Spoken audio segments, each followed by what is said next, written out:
Oh, right. I actually gotta like look for my damn thing because it's been a while. Oh, right. Oops. You think I would be ready for this type of shit? Well, that's slightly embarrassing. What did I do with the game card?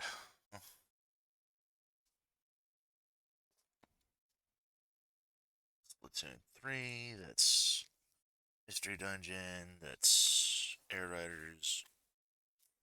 Here it is.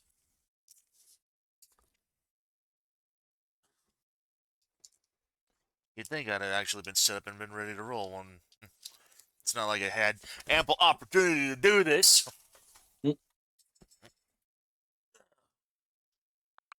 There we go.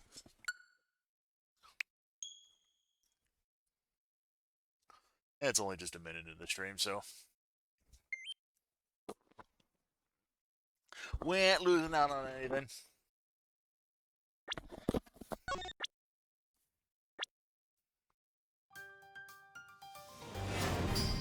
Right. So here we are, episode 5, Turnabout for the Ages. Yep.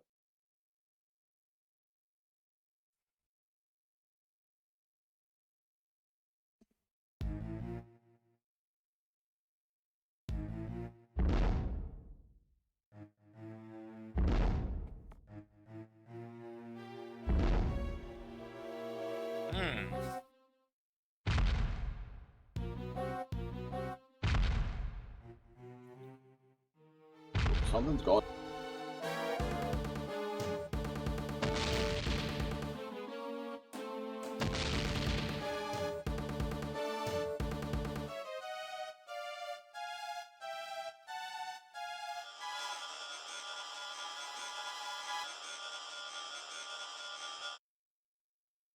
No.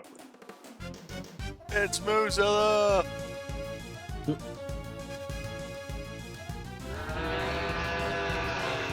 I'm sorry, did we go to another game? Right? And it's Gojira! April the 6th, 10:02 a.m. Big building. Plaza. Oh, and Jay's got 2 characters in these voices. Who's one? A lot of heart, that was Jay. So what's next for the great Miles Edgeworth, huh? Wait, you are serious about not being a prosecutor no more, ain't you? Yes, I am. No longer a prosecutor. It's hard to believe. And yet, if you actually look at our evidence, yeah, prosecutor badge ain't there anymore.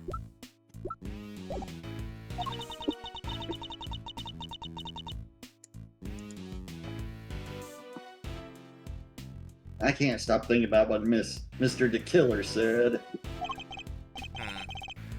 Me either. Congratulations on another case solved! Yet, I can't truly say it's been fully resolved, can you? This isn't over. We still don't know who the mysterious figure in the red raincoat at Gourd Lake was. Or who really wrote that letter. We've been dancing to someone else's tune this whole time. Whose? Can't let it go, huh? You're like a dog with a dang bone. Both of y'all are. Well, I got me some reporting to do, so I'll just catch y'all some other time, I guess. Wow, you have a new story to chase already? You trying to patronize me, girl? You bet I got new stories. More than you can shake a stick at. A good reporter always has 3 or 4 leads bubbling away in the old scoop pot. Somebody, please! Whoa, what now? Oh yeah, this is you, Ben. You Yep. were her. Please, you have to help me. Do I know her? What's the matter? Something happened? There's a body. It looks almost like a monster might have. A monster? Well, I'll be. Anyone else smell a sweet smell of scoop soup? This way, hurry!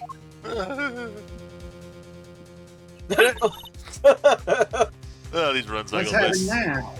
These run cycles, I swear to God. What indeed? I suppose there's only one way to find out. It's funny because it reminds me of Queen from Deltarune. Remember when she did that? Hey, what's over there? And she. Yep. April 6th, 10:05 a.m. Big building, empty lot.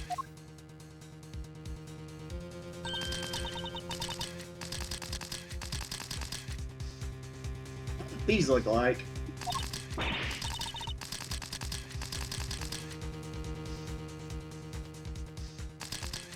So, what? Yep. Oh. I'm gonna know myself there. Yep, footprints. This right here's photo gold. Footprints? But how big would a creature have had to have been to leave prints like that? Mr. Edgeworth, look. Oh, Too long away. What's he doing here? Wait, the guy on the floor, that's...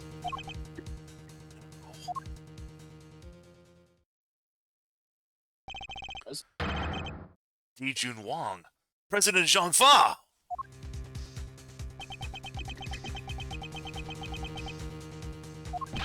Agent Lang! Mr. Prosecutor, how'd you get here so quick? What's going on here? Huh? You don't think that's exactly what I'm trying to figure out myself? Can't blame him for being on edge, I suppose. Leader of his country is dead. Speaking of which... the body is lying inside one of the footprints. What on earth happened to him?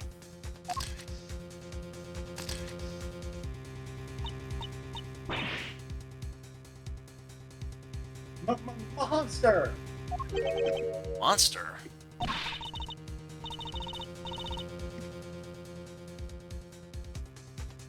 What the heck, if you want me to say, huh? There's monster prints, mister.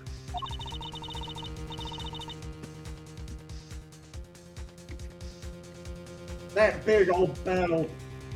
Oh, Torosaurus done right through here. I ain't never been sure on nothing. Or what? I suppose you mean you are sure. This right here's the scoop to scoop up all the other scoops and bury them 10 feet deep.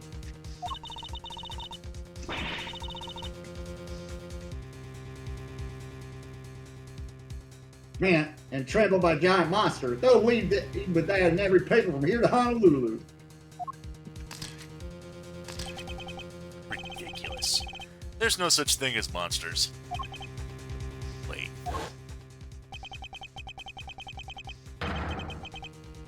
The honor is all mine, Mr. Edgeworth. I am Dijun Wang. Your efforts on behalf of Zhang Fa have not gone unnoticed. You averted something of a crisis. You're the assassin we've been looking for? in a sense, yes. Assert that someone did indeed hire me to carry out the contract. And that contract did indeed specify that I was to assassinate President Wang. He finally managed to... You! Did you discover the body? Yes, that is... What are you doing, Agent Lang? Lang Ji says... Begin at the beginning, with the first person to arrive at the scene. Well, did you really just discover the body? Yes.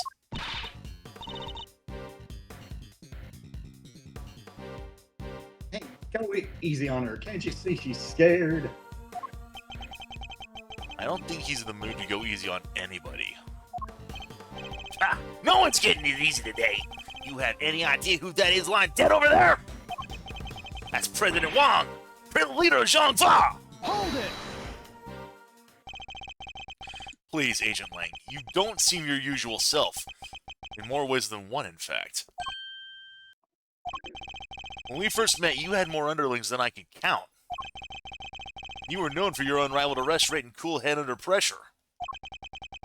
Now the underlings are gone, and you've forgotten the fundamentals of police work. What happened? What did you just say? Shouldn't you be looking over the scene instead of accusing the first person you run into? Or is it me who's forgotten the fundamentals?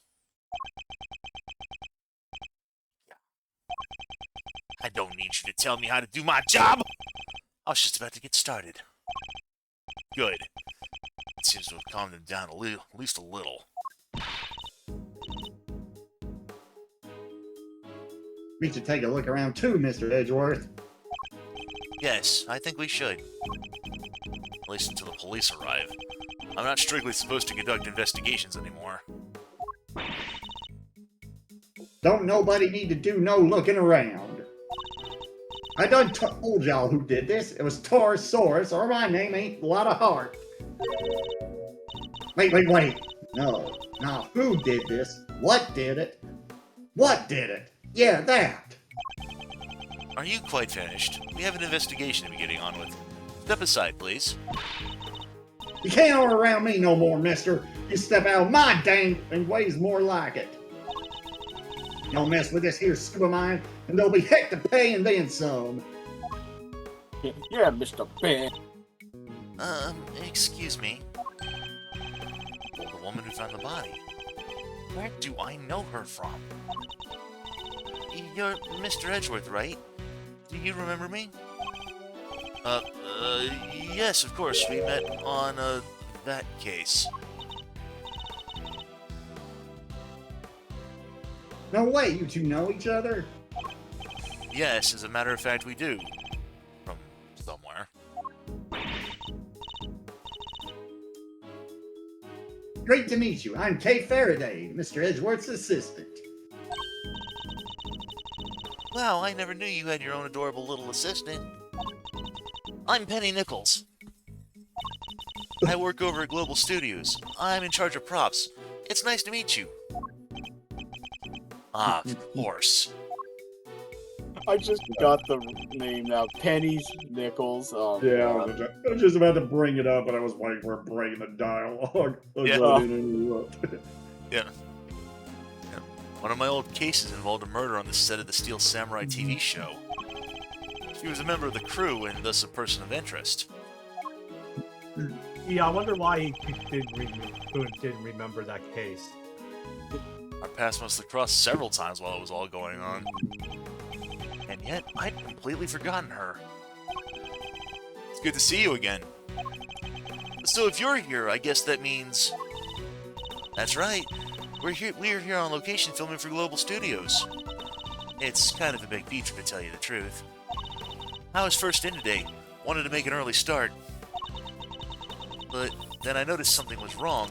The footprints in the body. We'll take a closer look at the body in just a moment. In the meantime, can I ask you to notify the police? Yes, of course, right away.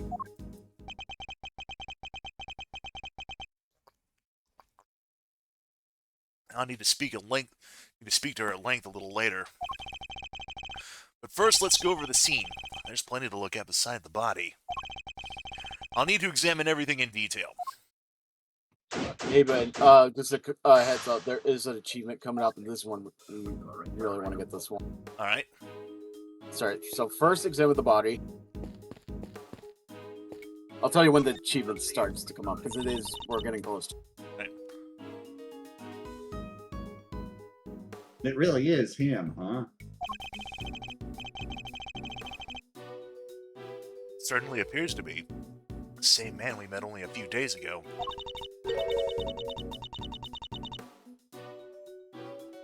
So this time the president really did get assassinated. If that is what happened, the assassin certainly chose an attention-grabbing method. I must scour the scene and inspect anything that catches my attention.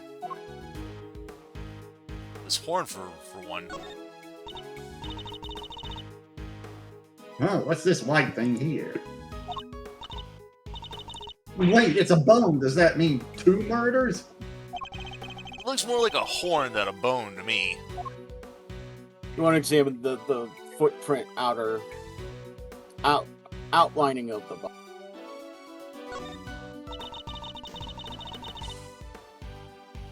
The body's surrounded by pieces of smashed up concrete. Yes, they look to have been thrown clear when the ground was broken.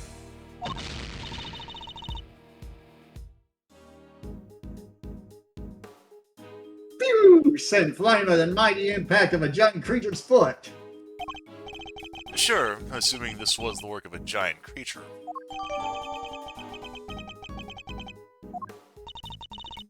Just look at the shape. I know a hook when I see one. There's only one thing that can possibly be the footprint of an enormous, terrifying beast.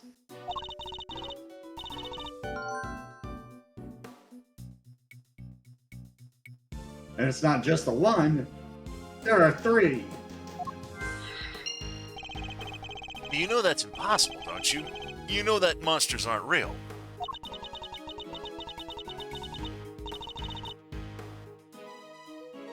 Sure, I probably know that somewhere deep down, but it's way more fun to believe they are. Our job is to pursue the truth, Kay, not to believe what feels most fun in the moment. Alright, go back and examine the broken rock by the gate. No obvious wounds, but he's definitely not breathing.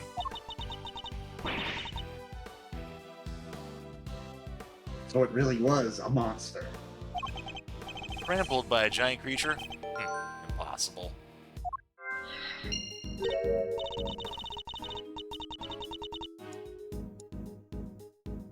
Huh? There's something stuck to the front of its clothes here. Yes, speckles of a yellow substance.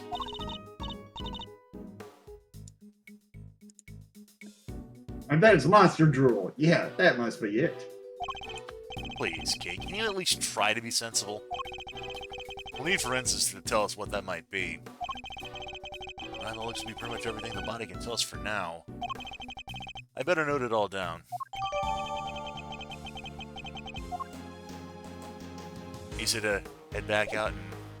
Yeah, it says go back and examine the broken lock by the gate to the right. It leads back to the big building. Miss Nichols, where does this exit lead? Onto the grounds of the big building. Yet another case with direct ties to that same building. The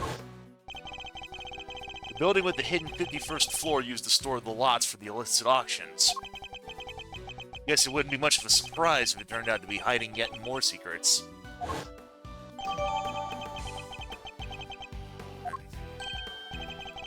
Oh, look at this chain and padlock.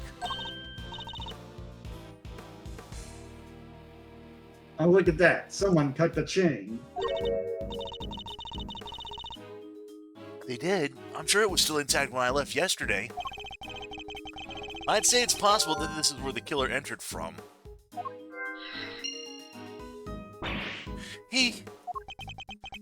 What's the matter now? Look at that huge dent! How did that get there? Oh, you're right, that is a big dent. Would have taken a sizable object to make it, and a heavy one at that. I wasn't like that yesterday either. It wasn't. Guess that means the dent must have been made last night at some point. Okay, now examine the fence again. The fence? Yeah, the fence you were just looking at. Oh. We can examine the fence. So the grounds of the big building lie beyond this gate.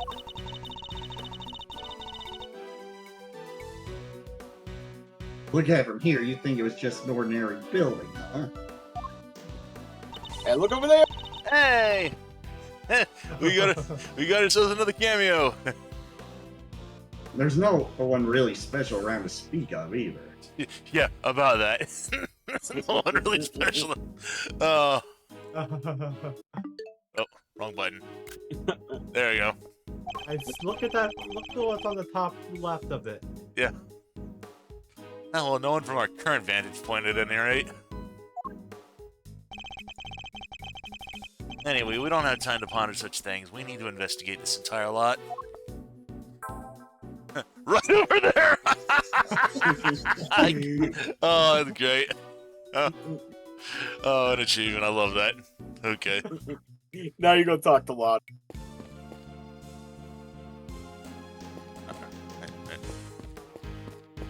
Talk to me. Oh, Damn. What's it now? Can't y'all see I'm busy? Girl needs room to work, you know. Why are you so obsessed with the idea that this was a monster attack? Monsters do not exist. Surely even you know that.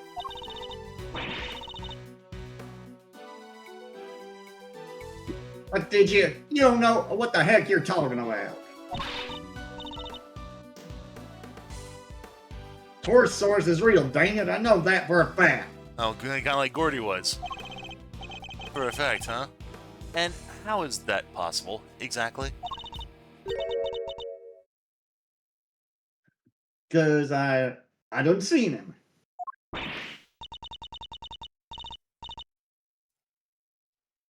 What? You saw Torosaurus? Where? How? Heck yeah, I seen him, the big bad bull itself. Right there in front of me.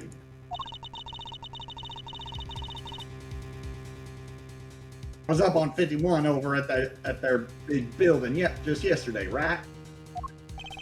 Gathering materials for your story on the underground auction. Yes, we remember.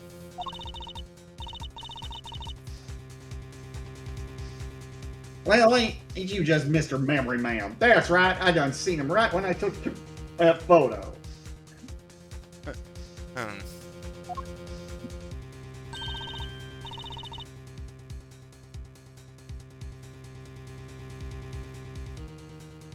The person in the red raincoat, Miss Ringer, right?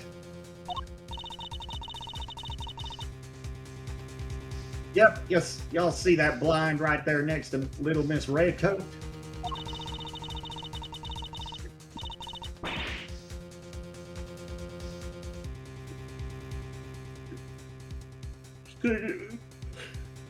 Well, guess who was on the other side of it at that very moment? That's right, Torosaurus.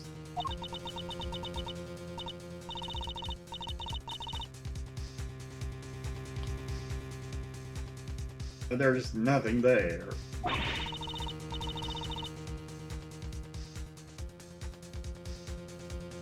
Well, I can't rightly capture every dang thing. I was just a little too far away, that's all. But I seen it all right. Boy, did I.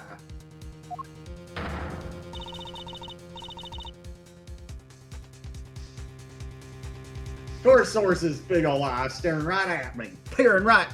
I didn't have to window. A window-peeking monster?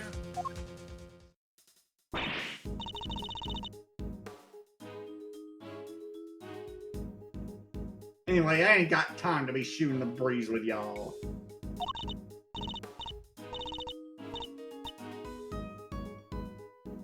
I got snaps to snap, reportage to report. Quit bugging me, will ya? Go on, get. The entire story was ridiculous. You didn't believe a word she said, did you, Mr. Edgeworth? That obvious. Alright, now you go next talk to Pam. And I'll be right back. I'm sorry I got a little upset before. You were working here alone.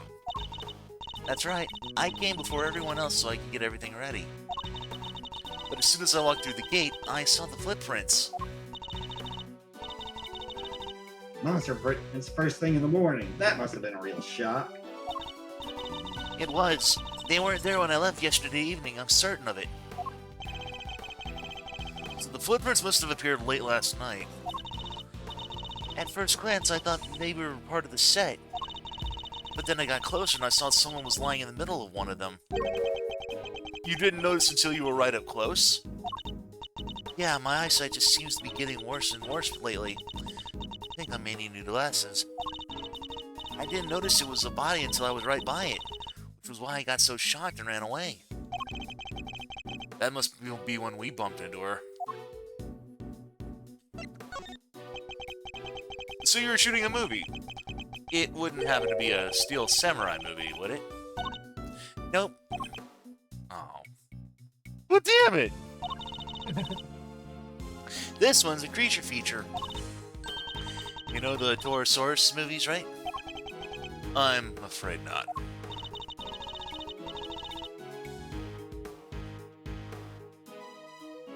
You'll have to forgive Mr. Edgeworth. He only cares about the Steel Samurai. That's not... Hey, that's alright. Not everyone's a fan. They soon will be, though. He's back after 12 years of science. The big bad bull himself, Torosaurus. It's the first Torosaurus movie in a long time, so the crew's super excited about it. And parts of it are set here at the big building, so we've been shooting on location. Well, that explains what we saw yesterday.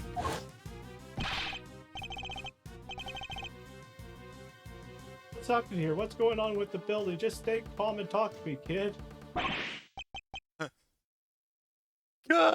Cut. I'm so sorry, we're shooting a movie. Could you, That must be what they were filming.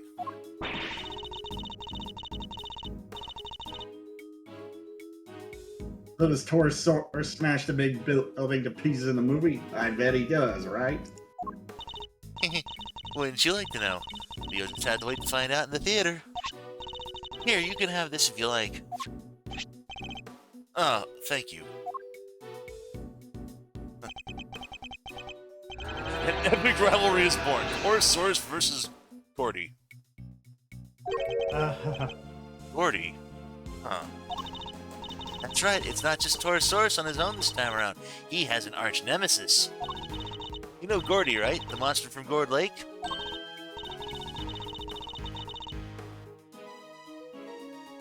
Oh yeah, wasn't everybody talking about that a couple years back? I was just joking about that earlier just 5 minutes ago. I never did think we would be getting another... Reference to that, yeah. Right? It was from Phoenix's game. Yep.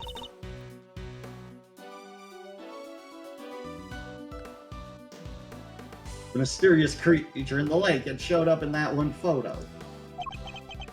Not only were people talking about it, it played a major part in one of my cases. Huh. Not a name I'm too wild about hearing again. The director's fascinated by the stories, which was how Gordy wound up in the movie.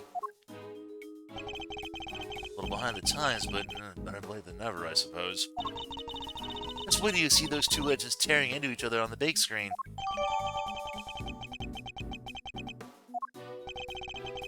This reminds me of something I've seen already. I think we need to learn a little more about that security situation here on set. Miss Nichols, is the set kept locked overnight? Yeah, we use one of these. Combination like her, so anybody who knows the code can get in and out. And was the lock in place when you arrived this morning? Yep, everything was locked up tight when I got here. Who knows the combination? Oh, the producer, the director, the crew, actors. Basically everyone who's working on the movie. So any member of the cast or crew could have opened up the lock and entered. Alright. Is there anything we need to present to her, or...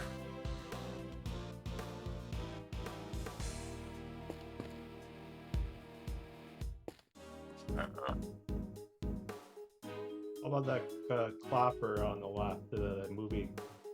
Like,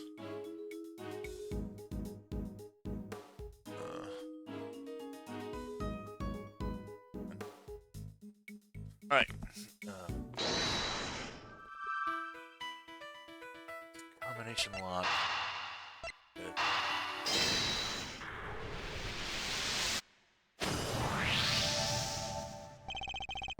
The combination lock on the gate leading to the plaza was intact when Miss Nichols arrived.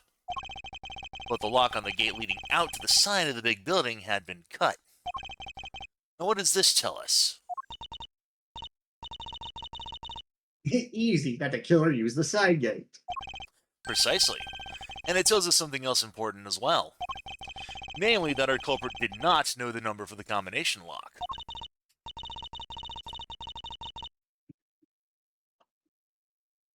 You're right.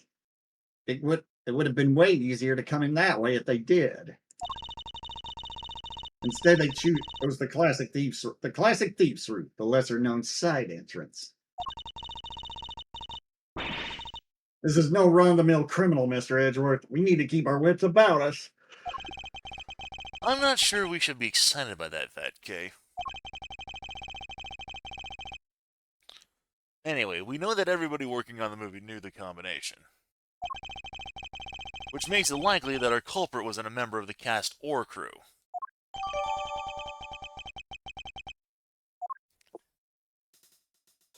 Okay. Right. Edwards hasn't. Did you examine the film crane? Examine the what? The film crane? No. Where's that at? That's why I mentioned try to go for the left side. Being in front of the trailer here looks like a monster costume.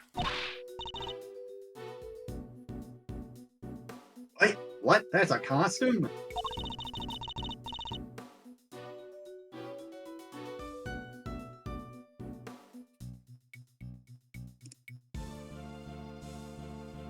You sure the creature that made these huge footprints did just shrink or something? Perhaps I didn't make myself clear. This thing in front of the trailer here looks like a monster costume. A costume! Where's the film crane? Alright, so we got here. Oh, look, there's a step ladder.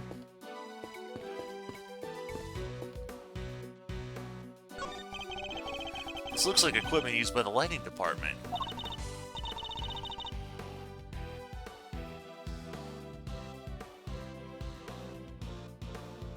Oh wait, I just remembered there was something I wanted to ask you.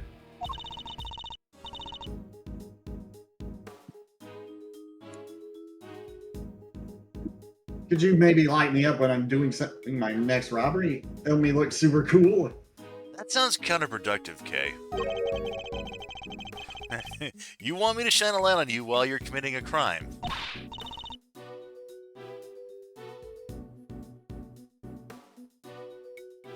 You bet I do. What's so weird about that?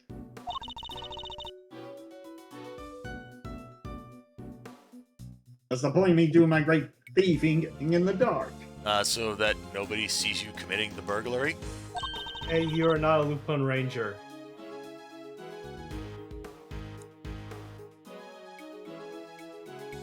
The folks in the chief seats won't be able to see a thing.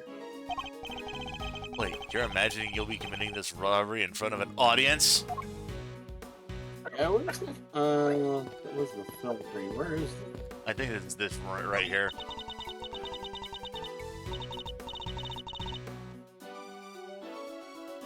What's this big metal stick thing? Is it for climbing trees or something? No, it's a camera crane. It's used for filming from an elevated viewpoint. There's no camera currently attached, but it would usually be positioned at the top there.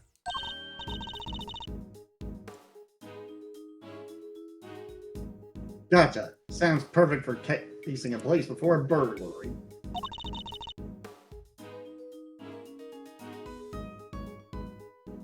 Mind if I go ask somebody borrowing it? And how do you propose to transport it if the answer is yes?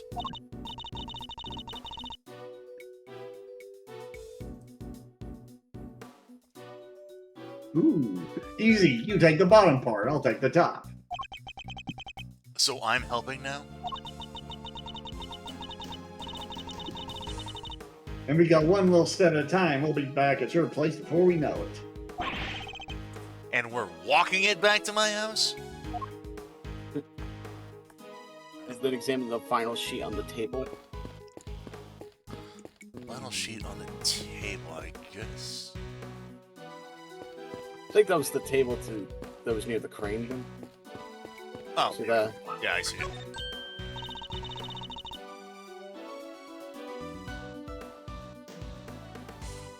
Hey, These are those plastic sheets you can put down when you have a picnic.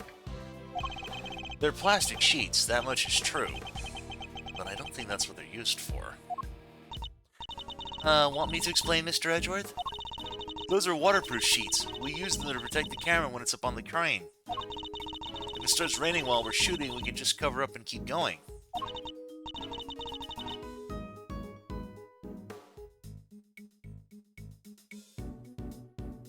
I see, so they must be pretty big, right? Oh yeah, they had to be able to cover the whole rig. Wouldn't be much point using them otherwise. The weather was pretty patchy yesterday, so we wound up using them quite a bit. Alright. Alright. And he gives you sort of this one. First go into logic and connect combination lock to the side gate chain. Already did that, so... Oh. Lock on the rear. Let's see.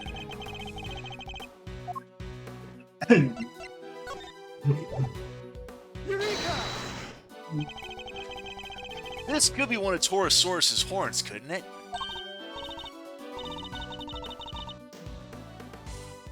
You're right, it totally could. Maybe it's part of a prop from the movie? If it is, it must be from something pretty big, judging by the size. What's it doing on the ground here? We should ask one of the crew. Maybe they'll know. Okay, now this is the logic starting to fall into place. Now connect the broken horn to dented.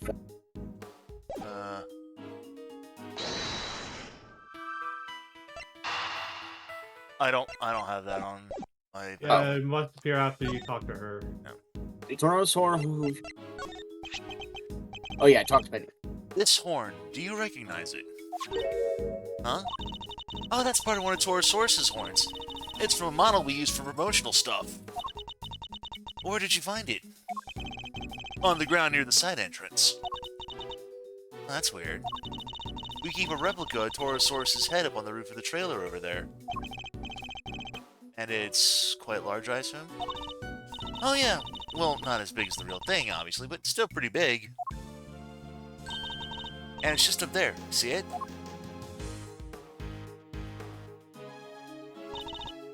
Right there. That really is big. Right, yep. I like the fact that even if you didn't get that trophy, you would have still seen Maya over there when looking up. Now you did the logic too. Horn and dented.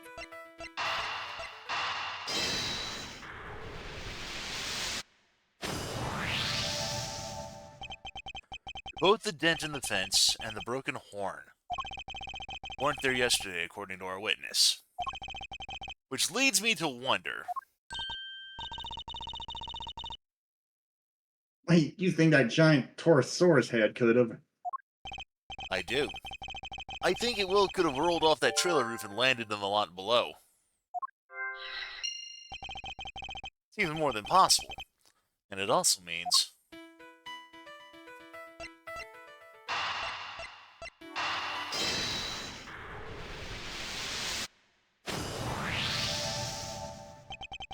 there's no sign of a murder weapon anywhere. Oh yeah, there isn't. Now this is still only a possibility. But if the Torosaurus head somehow fell from the roof up there... Yeah, that could kill somebody for sure. Miss Nichols, would you mind if we took a look up at the roof of the trailer? You want to go up there? Sure, I don't see why not. Knock yourselves out. Oh, but don't actually do that, literally. Steps can be kind of slippery.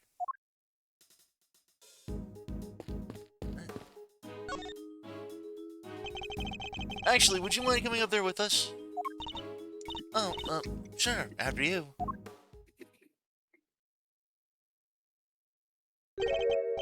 So this is the mighty Torosaurus.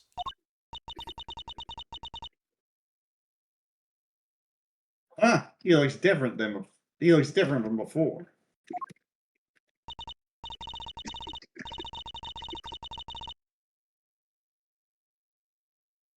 Oh. Here he's way cooler on the flyer. a weird nose ring on this model. Oh, I forgot. You two aren't Torosaurus fans. This is the original Torosaurus designed from 12 years back. Huh? So, what's this one on the flyer? That's the all-new Torosaurus. They gave him a makeover specifically for the movie. He looks so much more contemporary now, don't you think? A makeover? He's totally different! This one's, it's just... Cow. Well, he is just a cow. Or at least he was originally based on a cow. He's a monstrosity. A monstrosity. Hey, now I'm getting flashbacks to Godzilla 2000. Oh, that boy. Monstrosity. Yeah, the cow, man's best friend, reimagined as a terrifying monster. Really I makes thought you they were think. dogs. Yeah, right. Really makes you think about our whole relationship with nature, right? That was the original concept.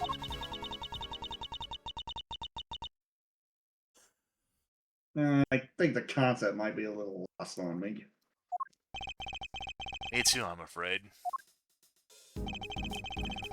Alright. Scour the scene then. These look like cans of paint thinner. Guess they were used by the prop department. Look at the ground around them, Mr. Edgeworth. It's all burned. Indeed, as is the blue sheet underneath. The nearby newspaper and the outside of the cans. Wait, do you think the Torosaurus head can breathe fire?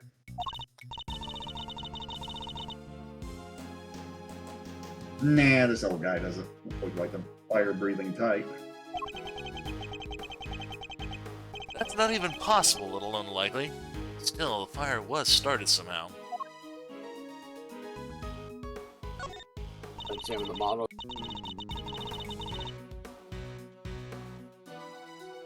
There's a heater here. Do you think it's too deep?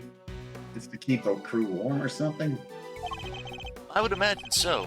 It's spring now, but the evenings can still be pretty chilly. Really gets to your bones. Now, come on, Mr. Edgeworth. You can't start talking like an old fogey. You already look like one. I'm sorry, but oh, we don't have Edgeworth's profile on it. He's only 25. Come on. You have to talk young and bright and happy. You may not have noticed, Kay, but that's not exactly my style. This model was made for promotional events, stuff like that. So people would remember the old Torosaurus and realize this was a reboot. And he does look different. People might not get it otherwise. And just as we thought, his horn's broken. The model really is what killed the president? I think it's a distinct possibility. But there's one thing I don't quite understand. What's that? Miss Nichols, this model looks very heavy. How do you move it around? Oh, it comes apart. If you know the trick, it's not so hard. But I guess if you didn't, you might struggle to figure it out. If you happen not to be a member of the cast or crew, for example. Once it's in pieces, could one person move it? Oh yeah, even I could. Maybe not very fast, but I could.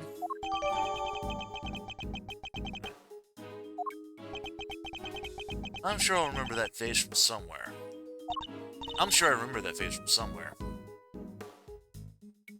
Hey, Mr. Edgeworth. I know this cow. Funny, I was just thinking the exact same thing. We know it from the president's plane, of course.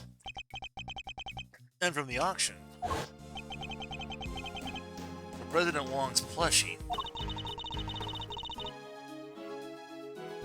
was a soft toy version of the original Torosaurus. Could this really just be coincidence?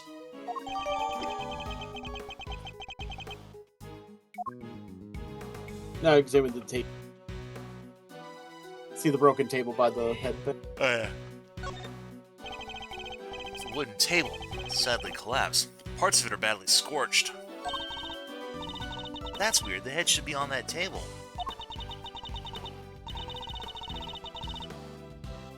But the legs are broken. Guess Torosaurus isn't going back on there now.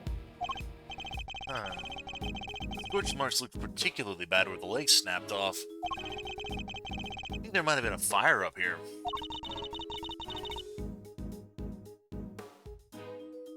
You think that's what happened to the legs? Yes. And when the fire had burned through the legs, the table would have collapsed, and the head would have fallen down on the ground below. That's okay. Would have fallen down to the ground below. You're right. The fire caused the head to fall. I'm sorry, I just keep thinking back to Billy Joel. We didn't start the fire.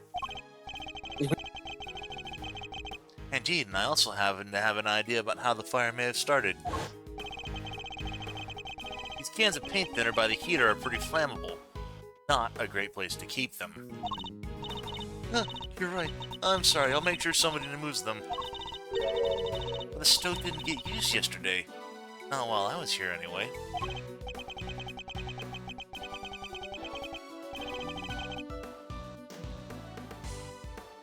Which makes the question of what could have started the fire all the more interesting. Now you gotta go talk to Len. What about that light fixture, though? So, Mr. Prosecutor, we meet again. Yes, we saw you at the detention center the other day as well. You had some business to take care of, I take it, Agent Lang? You could say that. Nothing that need concern you, though. Yeah, you really have a habit of showing up in the wrong place at the wrong time. You're a bad penny, a bad omen, and a bad smell all rolled into one. Just stay out of my way, okay? I've got a president to avenge. You were already at the scene when we got here. Why? What were you doing in the area? What am I, a suspect? It might be. Look, I heard a scream and came running, okay? Guess it was our friend from the crew. Came in from that gate over there. Somebody already got rid of the lock for me. Not completely, I can still see it on the floor there. Perhaps I should take a closer look. When I got here, I saw a movie girl run out of the other gate.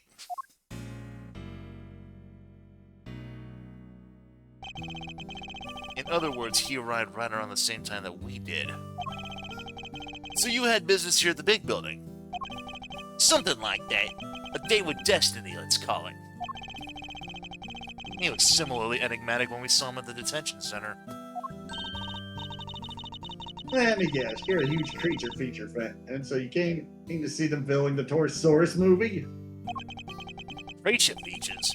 What do you think I am? Not the type of person who thinks a creature might have done this, I hope. I'm sorry about the president. You have my deepest condolences. Thanks. He was a great man. Zhang Fa will be lost without him. You and he were close, correct? It all started when he hired my father. That was our big break. Our family kept him safe. That was our most important duty, and our most sacred. He gave my father medal after medal. They had to come up with new ones just for him. In the end, there were no medals left to give, so he made us the keepers of his last will and testament. Those medals, that duty, they're our greatest pride, our family jewels. Never thought we would be unsealing that will so soon. Wow, sounds like your family and the president were super close.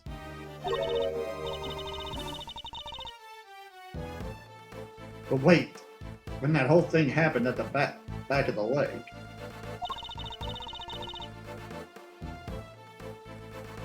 you weren't with the president then, right? Look, a lot happened, okay? That was all 12 years ago or more. My father and the president being friends, our family being the ones who kept him safe. He just changed one day. It was like he became a different person. Now he doesn't trust the police one bit. Wonder what happened 12 years ago. But regardless of what happened, I still respected the man. Zhangfa may not be a big country, but he held that place together. David, what was the security detail thinking? I imagine you've already contacted the embassy. Of course I have. And the government. And my family. They'll be going crazy right now thinking about what needs to be happening with that will. And things will be getting even crazier here soon, too. Those bodyguards will be all over the place. If you're not a fan of trouble, I'd leave before they get here. Look, Mr. Prosecutor. These days, I'm a one-man outfit. A lone wolf. They won't be letting me lead this investigation. But I've still got fangs, and I can still bite back. I'll find whoever did this, and I won't let you or anyone else get in my way. Alright, I'm done here. I found out what I need to know for now. And what might that be, I wonder? Hmm? You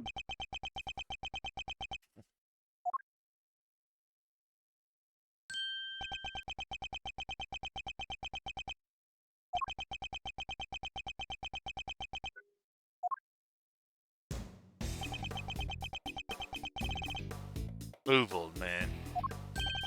What did you say to me? You need to learn some manners, kid.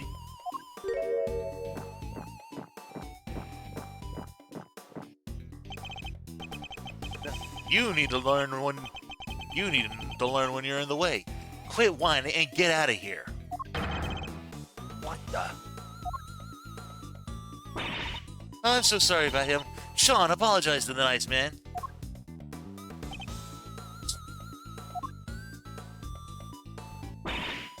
Come on, Sean, you know you can't speak to people like that. Whatever. Who the hell was he? Policeman, that's who. Why would you antagonize him like that?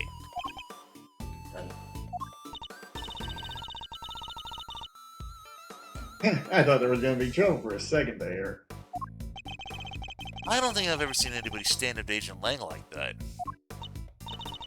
Oh, let me introduce you all. Hi, everybody, this is Sean Fenn. He's the star of the movie we're making.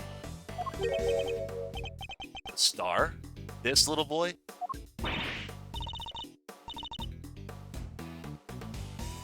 Hi there, I'm Kate Faraday. It's great to meet you. Sean, this is Miles Edgeworth. He's a prosecutor. A prosecutor? That's right. Pretty famous one at that. If he's a prosecutor, where's his badge? He certainly doesn't pull any punches.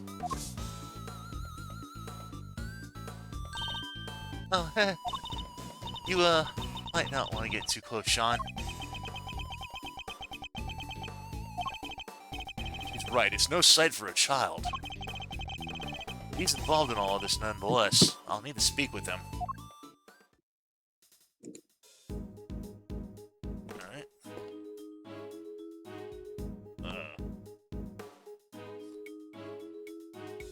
Let's see.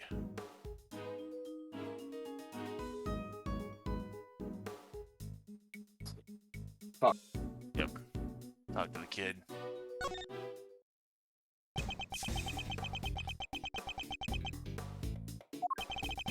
It was Sean, wasn't it? You mind if I ask you some questions? Are you really a prosecutor? Just look like an old guy to me. I am. Old guy? I'm sure. Badge first, then we talk. I don't have my badge right now. Then how do you expect people to believe you're a prosecutor?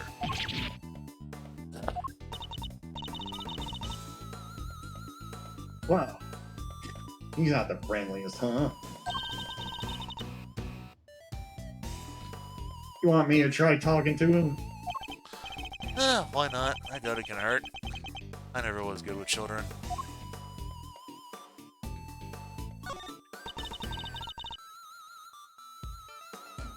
Well, you're not right, Sean. Yeah, so what?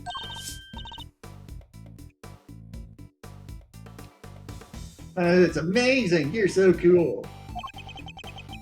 It's not that big a deal. Gay's approach seems to be having an effect. So those horns are yours. Yeah, what about them? Oh, those? The makeup department made those. The character he plays is a special psychic link with Torosaurus. And the horns allow him to communicate with his giant friend. Isn't that right, Sean? Just shut up, will you? They don't need to know all that stuff! Oh, sorry. Well, the power dynamic here seems to be pretty obvious.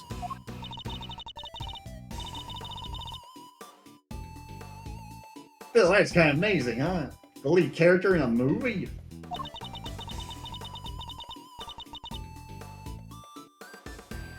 While you're still in elementary school? That's crazy.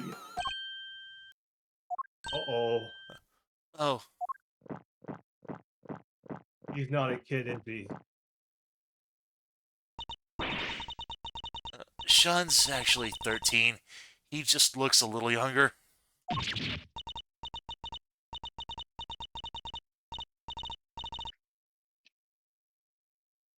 What? But look at him. He's so little and cute in the backpack. I just thought... The backpack's part of the costume. He's playing a role, remember? Yeah, I guess he is, huh? But he's kind of small, you have to admit. We try not to talk about that too much in front of him. I said stop telling people stuff they don't need to know! I'm sorry. Damn it. So it's all part of the role, except for the carton of milk, maybe.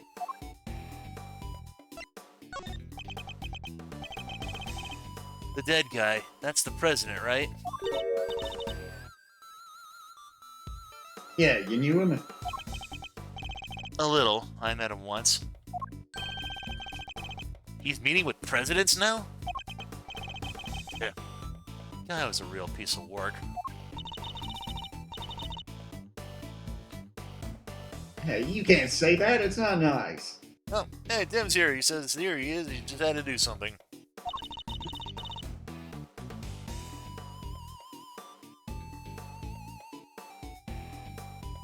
What was so bad about him anyway?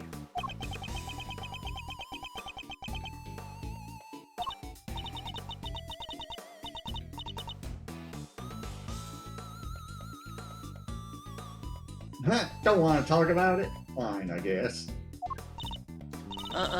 President Wong was working with us on the movie. Working with you? How so exactly? He had a part, just a cameo, nothing big. So he came to look around the set once. That would have been when Sean met him. So why put the president in your movie? We heard he was a huge fan of the original Torosaurus. So the studio offered him a little role. They figured it'd be good PR. Last thing I need is amateurs on my set. I told you before, Sean, you can't talk about people like that. And I told you to shut your mouth! I guess he's not too thrilled about the idea of performing alongside non-professionals.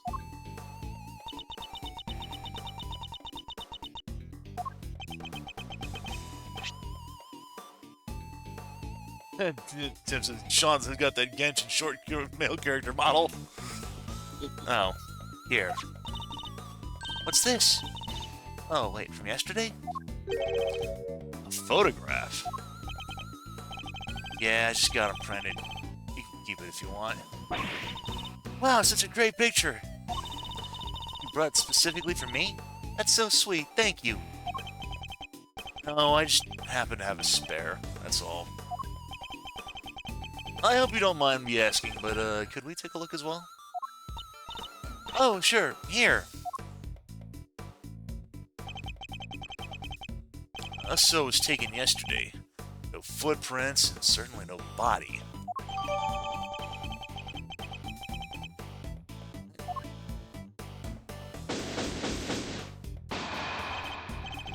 Alright, I think about that just about wraps up our preliminary investigation.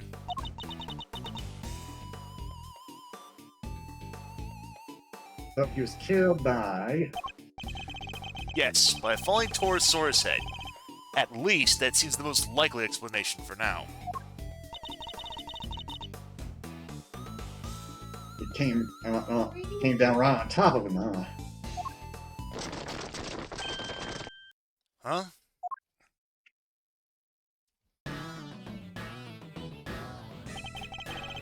Well, they took their time, but here they are. Police, bodyguards, the whole shebang.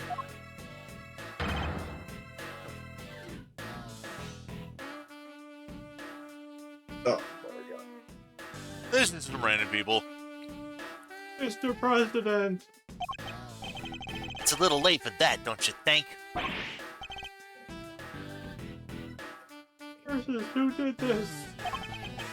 Whoever it was made a big mistake. But I promise you this. They'll pay. I'm on their trail already. What? What do you mean? Our president may have been murdered, but that doesn't mean that extraterritoriality applies. The local police have jurisdiction. Luckily, I know the right people to talk to. I just got myself second into the case. Lowly one-man outfit or not, I'll be working this one.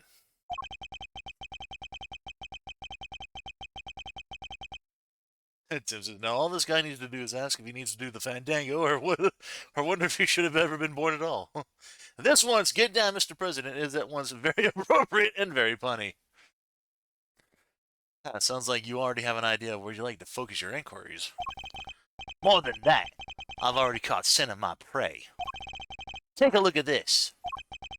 It's a printout from a security camera on the viewing platform at the top of the big building. It's pointed at the elevator that leads out onto the roof, so it records everybody who goes up there.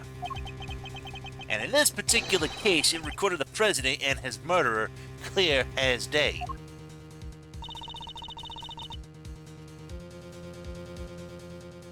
What was Judge Cavell doing there?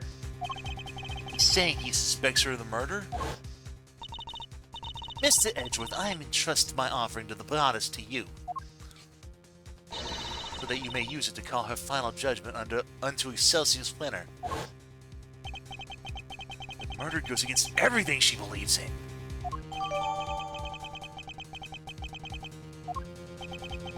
Agent Lang, perhaps you could explain your thinking on the matter a little further?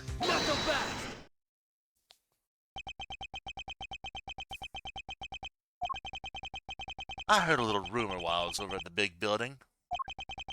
It was about you, Edgeworth. You're not a prosecutor anymore, are you? Which means you don't have jurisdiction here. But you want to cross-examine me while I explain my thinking? Why would I agree to that? Curses. Hey, don't be like that. You were the one who was just talking about being a lonely one-man outfit.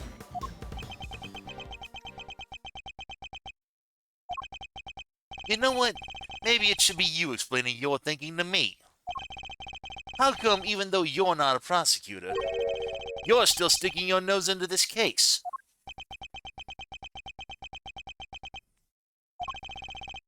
It's a valid question.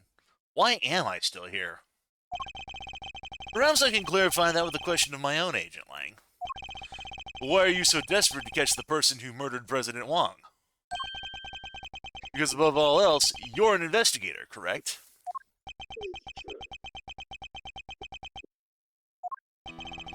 I'm desperate to catch somebody myself. I'm sorry, I'm desperate to catch a certain somebody myself. A person who orchestrated a murder at the big building yesterday. A person who put Kay's freedom in jeopardy. Put her in grave danger. A person is out there somewhere right now, lurking in the shadows, laughing. And until I uncover the truth and make that person pay, it doesn't matter if I'm a prosecutor anymore or not. I'll keep fighting.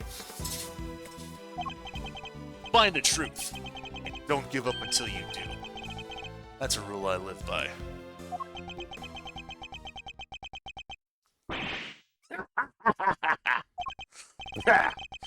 You may have the look of a smart guy, but you're a fool just like the rest of us. Fool. How dare you? That was just what I needed to hear. Fine, you're in. I lost my minions and you've lost your fancy title. But it seems neither of us is prepared to give up on this investigation. Now, seeing as we're both so stubborn, how about we go head-to-head and thrash out the details? I'd be honored. But be warned, I won't be going easy on you. I have an assassin to catch. And not even you're gonna get in the way of that. Of course, I would expect no less. Let me show you the truth I told from this case from my bare fangs.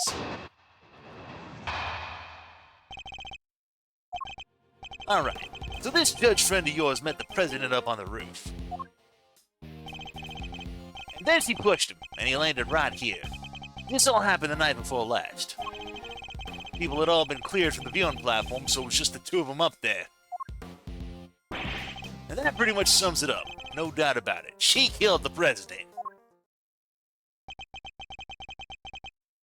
They were there completely alone. No bodyguards. None. I checked. His security detail had no idea he even went up there. He must have gone in secret. Maybe it was a conversation they didn't want anybody to hear. What kind of conversation? How are the two of them even connected? Seems the president spoke to the owner of the building ahead of time. Had him set aside the viewing platform just for the two of them. And it was the president asking. I guess the guy wasn't about to refuse.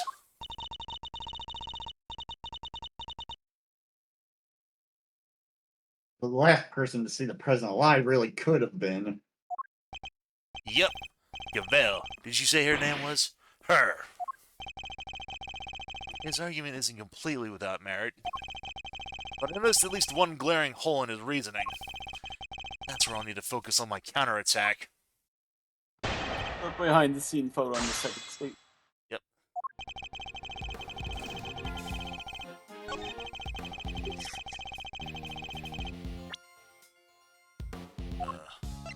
Objection! Shalong Lang, former star agent at Interpol.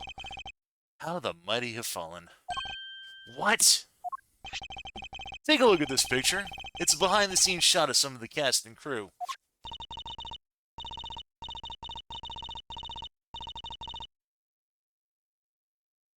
Look at those smiles. Well, maybe not Sean's, but you know what I mean. And it was taken only yesterday. What?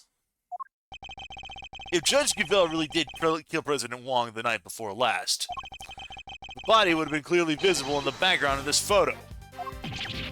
What?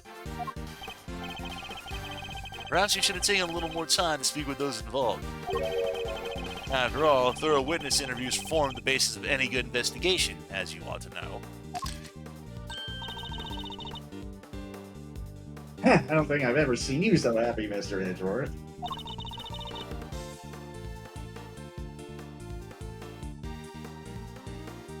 You really do love bagging your foot, throwing it into a corner, huh? Fine, you got me. I must say it's been a while. I almost missed it. Perhaps if you try to stay a little calmer while conducting your investigations in the future. Don't push your luck, Edgeworth. Lang Ji says, the righteous anger of a wolf lasts 100 years. I won't be calming down anytime soon, not until we caught the president's killer. I want the same thing. We all do. Nevertheless, the body appeared last night. You have to accept that now. And there's one other thing you'll need to accept. The president didn't die from a fall. That's right, he was crushed by the falling head of a giant monster. The incident occurred here on the movie set, not at the top of the big building. Says you, but that's just your theory. I'm not about to give up my own because of it. But it literally can't have happened the night before last. We just proved that with this picture. Did you? What if? What if your friend Gavel pushed the president off the big building the night before last? And then came down here to the movie set and hid the body somewhere? Here? Or where? Well, there's all kinds of stuff down here. Costumes, equipment, you could hide it anywhere. And then come back a day later, last night in other words, and take it out again. We just need to check the lot for trace evidence. We'll soon find where she put it. Objection! There won't be any need for that. What? This piece of evidence proves that Judge Cabell couldn't have hidden the body. That is the movie set box. Take that! Both entrances to this lot were locked. And we already know that the chain on the side was cut only last night. Judge Cabell had no way of getting in here to hide the body the night before last. But the murder has to have happened 2 nights ago. And why are you so set on believing that? Because, if you remember, that picture was a printout of a video. And there was more.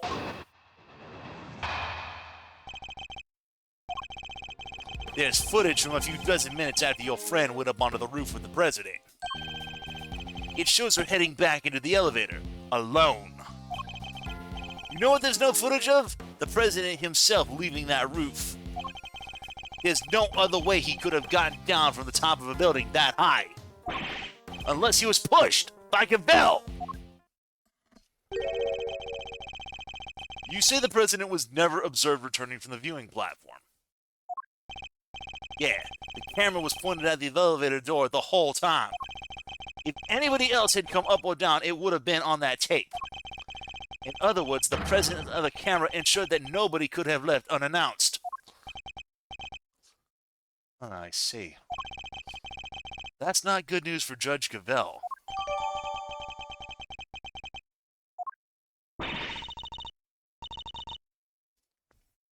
Vanishing from a rooftop hundreds of feet in the air. Yeah, that's a tricky one, all right. Indeed, even the Yatagarasu can't actually fly.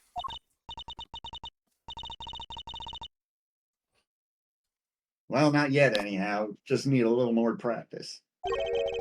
Please don't tell me to think you can learn. I don't know. She first believed it was a monster. Present the big building on the Forster.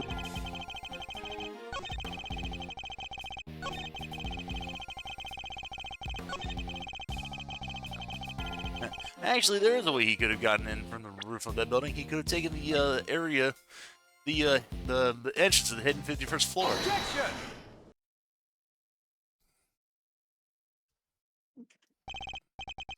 Actually, there was another way. Apart from the elevator? What do you mean? You're not about to tell me he flew! He didn't need to. It was much simpler than that. Assuming the president knew what we know, of course. Namely, that the big building has a hidden 51st floor. What? That's right, a hidden floor. With a hidden entrance on the rooftop. If you left it that way, he would have needed to ride the elevator. What? But you said it was hidden, right? That it was a secret? How would the president even know about it? That's an interesting question, and one I don't have an answer to just yet. For now, this is only a theory. A game theory! What are we talking about then, exactly? What is this hidden floor of yours? Sounds like the kind of place your little ninja friend would happily spend time in. No, I hate it there. Don't make me go back. Unfortunately, Kay's memories of it are far from happy. There's a secret storeroom up there where they kept the lots for an underground auction. The whole sordid scheme was uncovered just yesterday. An underground auction? What the hell are you trying to say? That President Wong was involved somehow? I don't have any proof, but I certainly think it's a possibility. Yeah, based on what we've seen, and he totally seems the guy. I am not making that sound. Eek! He'd never do that. Not the president!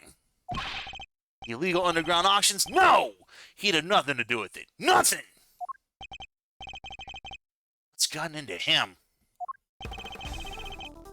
I hope you two are feeling lucky.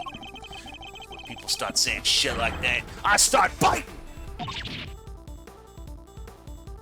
Eek! She ran away. No, nothing! Neither of you! No idea how much the people love him, how well respected he is! Is that really true? I guess we know what lurks behind that seemingly respectable public face. People at Zhangfa clearly don't. I wonder if I should tell him the truth about this beloved president. No. What good would it do? It would only upset him all the more. Forgive me, Agent Lang. I didn't mean to upset you. We spoke out of turn. Both of us. I can only apologize. Apology accepted. And reciprocated. I'm sorry I got carried away. It's alright, Kay. You can come out now.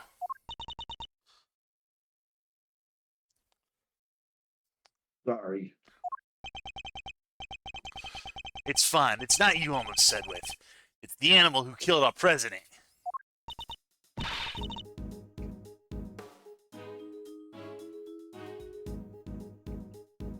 Well, ain't you just a fine figure of a man?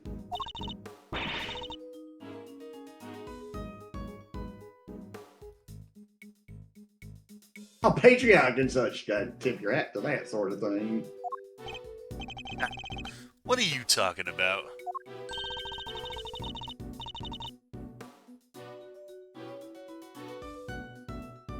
Well, I got good news for you, Mr. Patriot. Real good news. What?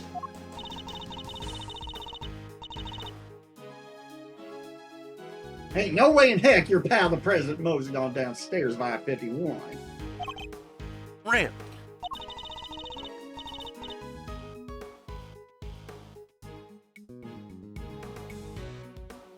I just hungered down in that there storeroom the whole dang time.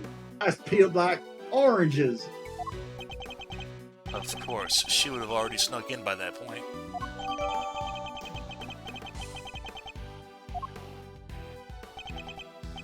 Thanks. That's very useful to know. Well, well, Mr. Prosecutor. What?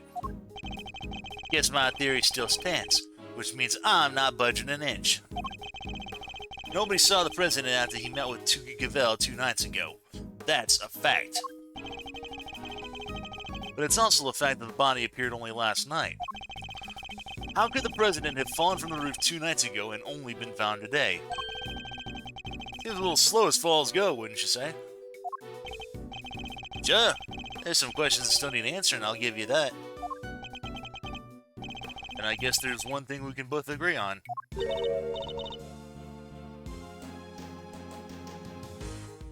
Oh yeah, what's that? Question of exactly what happened here yesterday will require further investigation.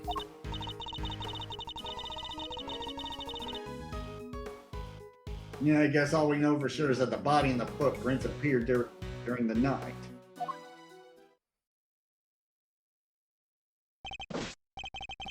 Mr. Lane, we'd like to hand the body off to the coroner if you don't. Fine. He's all yours. Just take care of him, okay?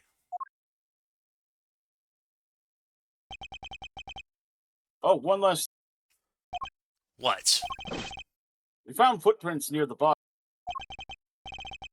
I mean, footprints in the footprints, if you will. Little ones in the big one. Human footprints in the monster print? Interesting. And what kind of prints? Sir, they were child's footprints, about the size of your average elementary school kid. What? Huh? Elementary school? No, it couldn't be. Now. Miss Nichols. I didn't mean to butt in. Sorry. Is there something you wanted to say? She's so scared of. There's something I had to tell you. You'll probably think it was pretty awful of me, but I'm sure it's nothing you need to be quite so nervous about. Well, what is it? Last night I came here. What?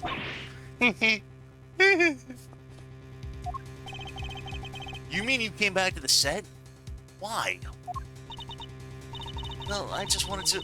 I was worried about him, so I came back to check. Check on Sean, I mean. Sean, the boy. Makes sense. Yes, you mean... He stayed behind on his own last night to rehearse.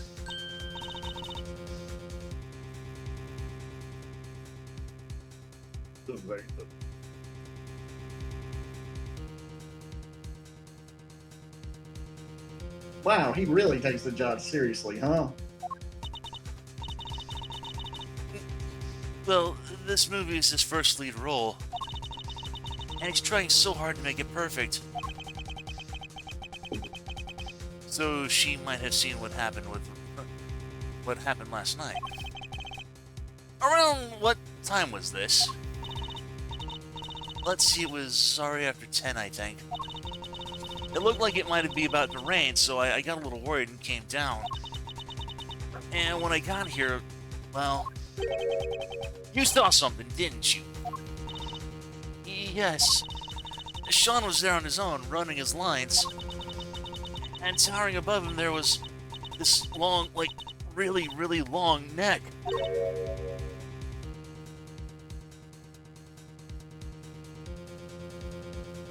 Neck? Yes, with skin like an enormous worm. It was like a dinosaur.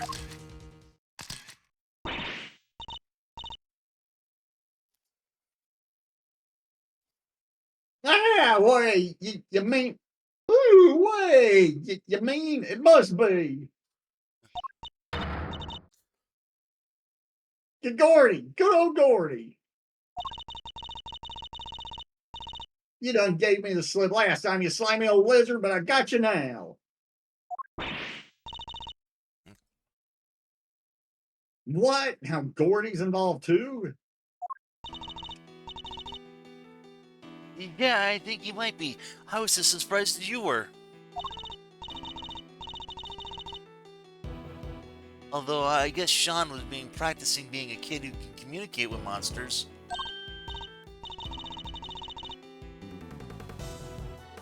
Hot dang, you're right. You could have been communicating for real with them little horn doohickeys of his. Right, but it seemed more like he was kind of looking up and talking right to him. It was like they were friends. It's pretty weird, right?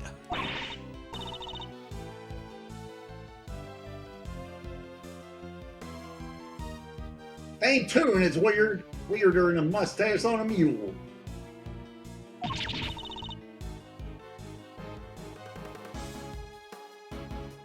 How could he cheat on his best monster pal like that?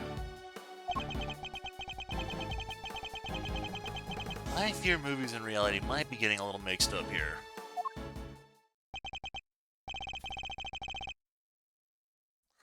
And you're absolutely certain that's what you saw? Oh, yes, but only for a moment. I was so shocked I just turned and ran. How about that, Mr. Prosecutor? Another mysterious beast to contend with. Tell me you believe this nonsense, Agent Lang?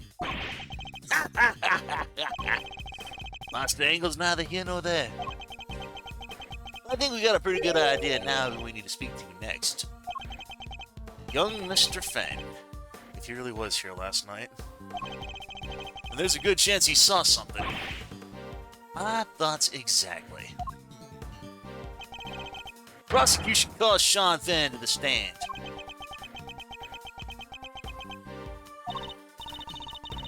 Sean ran off just a moment ago. What? You need to get after him. April 6th, 10:54 a.m. Big Building Plaza.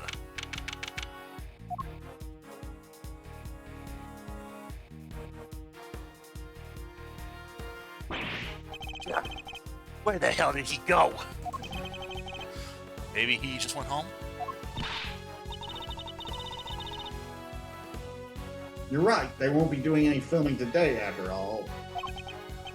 Sure. Or maybe he went on the lam.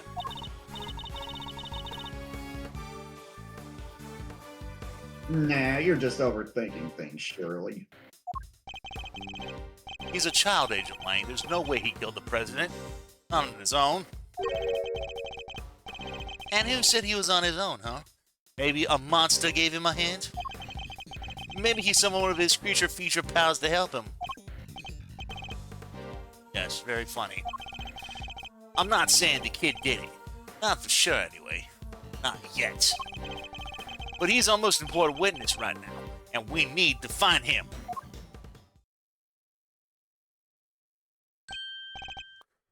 Mr. Edgeworth? Hey, it's Gummy! Oh,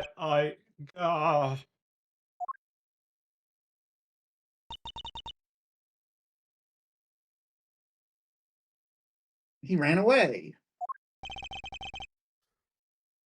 Oh, what was that all about?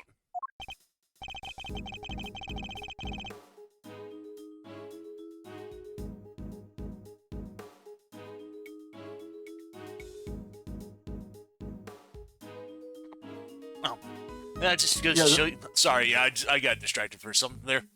Pat, just goes to show you a police force can't be trusted. Are you saying you intend to continue investigating the president's murder alone? Yeah, so what?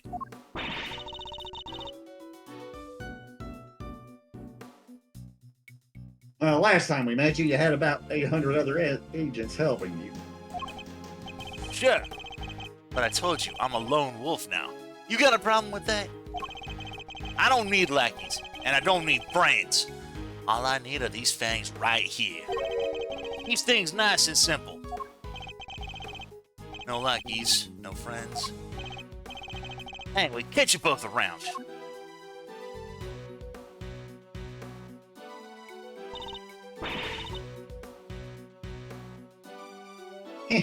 Things just done got interesting. It sounds like I got my work cut out for me. 2 big beasties on the prowl. Woo-wee.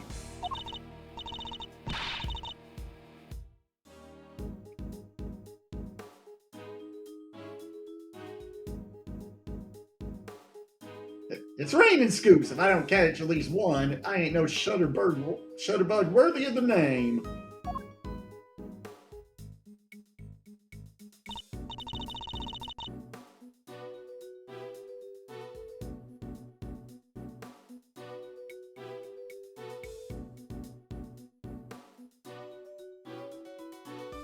Wow, this doll got kind of complicated, huh?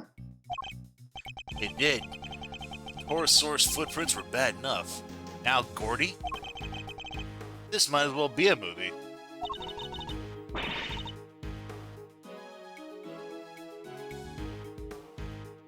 Well, then we better get our monster hunting shoes on. I suppose we had. Who's that?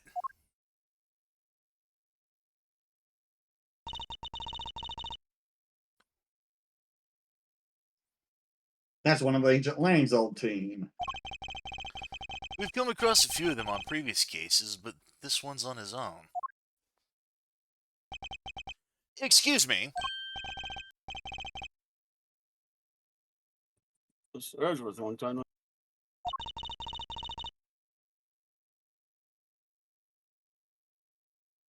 How come you're not with Agent Lang? Shifu. He's not technically my boss. Really? What happened? You remember that case from a month or so back? The Yatagarasu case. How could we forget? He made kind of a big mistake there. I'm about as close to aiding and abetting a serious criminal as you can come and still keep your job. Indeed. I guess that was pretty close. Well, being Shifu, he took full responsibility, so they disbanded our team.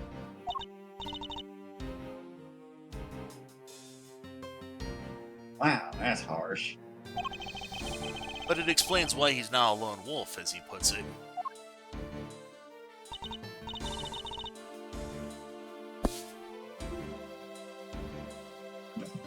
So, what are you doing here? Well, I was worried. I think he's been chasing Ghost. Ghost from 12 years ago, to be precise. 12 years ago? What does that mean?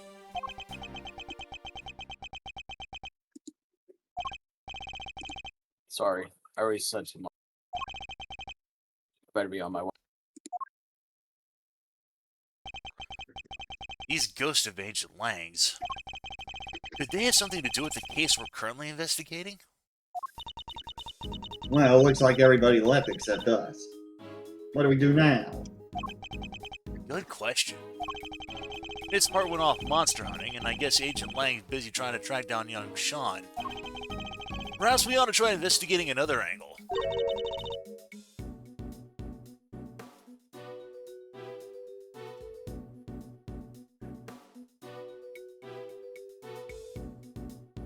What kind of other angle? Someone needs to get Judge Gavel's side of the story.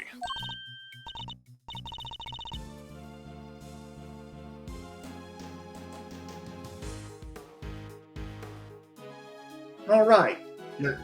Oh yeah, you're right. What did she say again? Please forgive me, but I had better be on my way. I am to preside over the trial of Fifa Laguarde in a bit.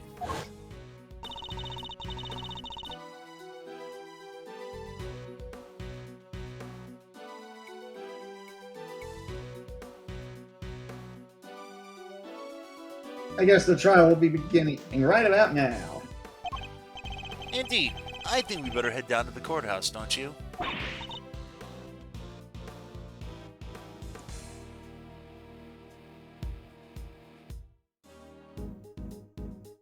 All right, let's go. Tim says that the guy in the black suit might as well be Vance O'Plot, related to the McGuffin clan.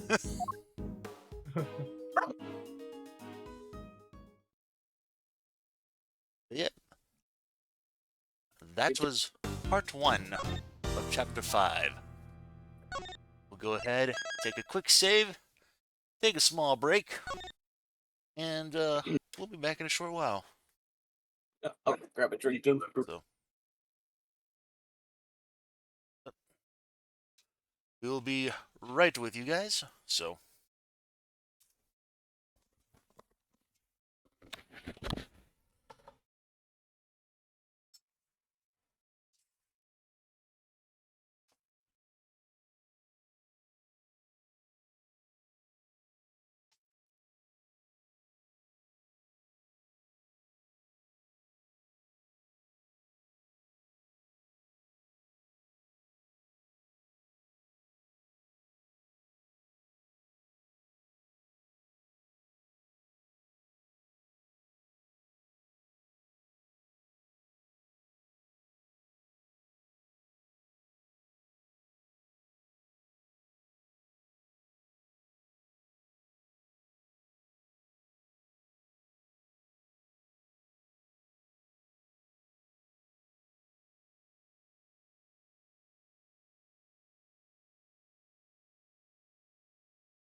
swear to God, I don't understand it.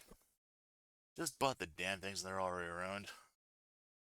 Uh-oh, what So I picked up a set of clippers for like nails and stuff Mhm.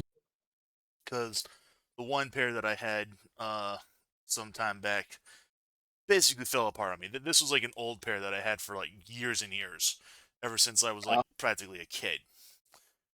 So I went out to CVS and I bought a couple of new ones, because they're just fucking clippers at the end of the day. But like,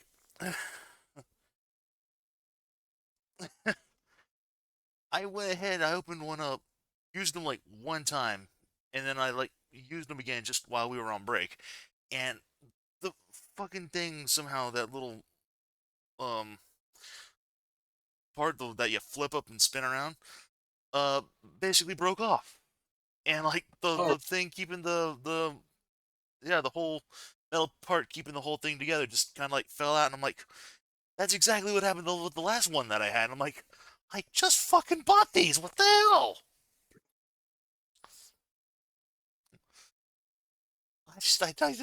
I don't get it. No. Anyway.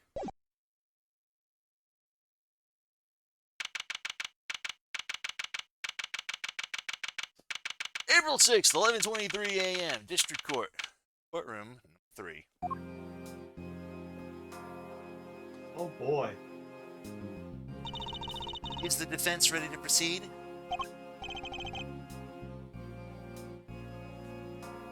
You bet. Bring it on, Big G. The prosecution has been ready for some time. The original attorney in this case, Rosie Ringer, was murdered, while the original prosecutor, Eustace Winter, has disappeared. So Fender and Franziska have taken over in their places. Very well. Let me begin by apologizing for the delayed start to these proceedings. The crime we are here to adjudicate took place in a prison, an institution of the judiciary. What's more, the fact that the defendant was the warden of said prison carries grave implications. These two factors combined cause pre-trial preparations to take more time than usual. And then the unfortunate passing of the attorney in charge, Miss Rosie Ringer, delayed the trial yet even further. But we are now ready to begin at last. Miss Defender, Miss Von Karma, the court thanks you both for stepping in at such short notice. Hey, no sweat. Rosie was your pal, right? This was her last case.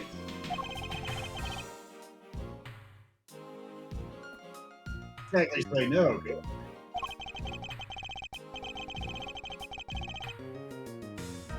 Have to bear with me though, gang. Didn't exactly get a ton of time to read the paperwork.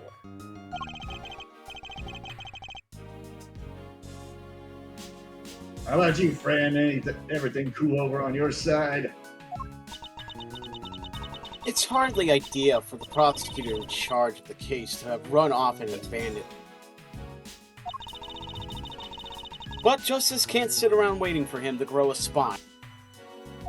The evidence has just been handed to me, so yes, I am ready. You both.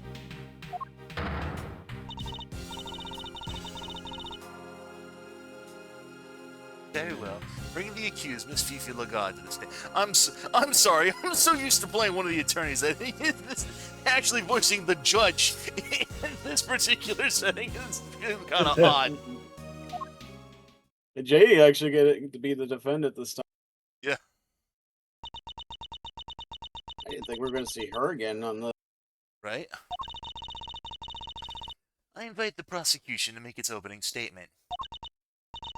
All right. The accused was...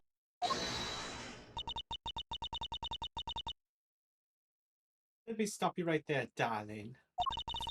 What is it, Miss Lagarde? I was just wondering if you could tell me something.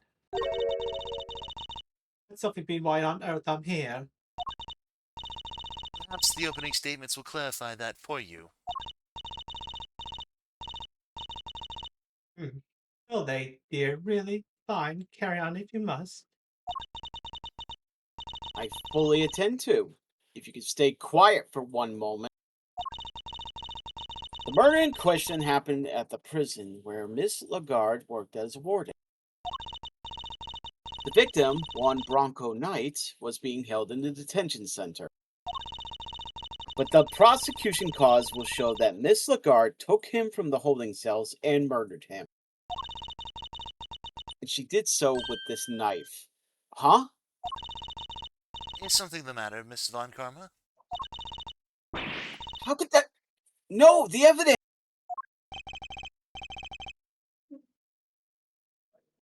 Like this, friend, everything okay? The murder weapon, it's not here. And neither is Bod... What is it? Bodhead Arma? Yeah, botted armor, yeah. Bodhead Arma, Kansas, chisel.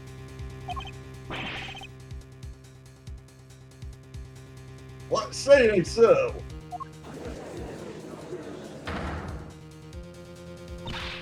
Silence! Silence! Miss Von Karma, explain yourself. I wish I could, Your Honor. Oh, murder weapon? Then what exactly are we all doing here? Really, darling, you shouldn't volunteer to prosecute a case if you can't even keep the evidence. I can only work with what the previous prosecutor gave. Oh boy, winter strikes again. Hey, G. What is it, Miss Defender?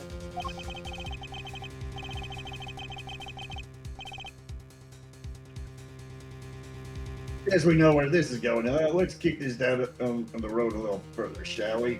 Overruled. The court hereby denies the defense's request.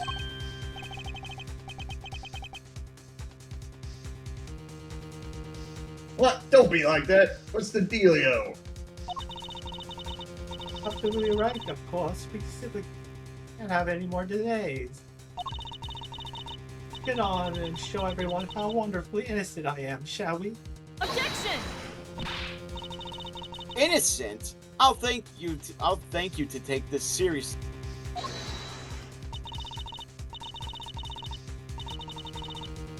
Oh, but am I, darling? You don't have any evidence. You just said so yourself.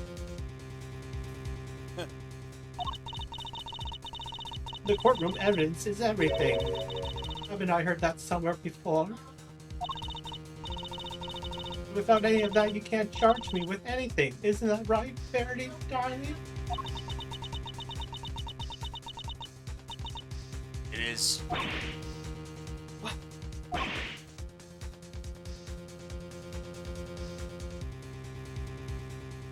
What? And even Tim was pointing out the room basically full of waifu, and fittingly, the only guy in the room is the registered sex defender. looks like Mr. Water Goggles sold even the active evidence, apparently. Without the items in question, the prosecution's case against the defendant cannot proceed. As such, the court hereby declares the accused Fifi Lagarde not guilty. Objection!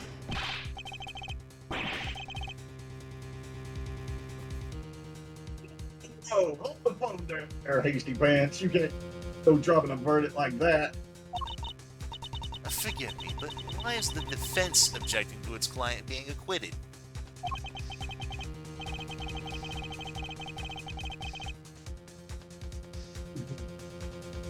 Don't be cute, kiddo. You know as well as I do that little Miss Wharf and over there is guilty as all heck.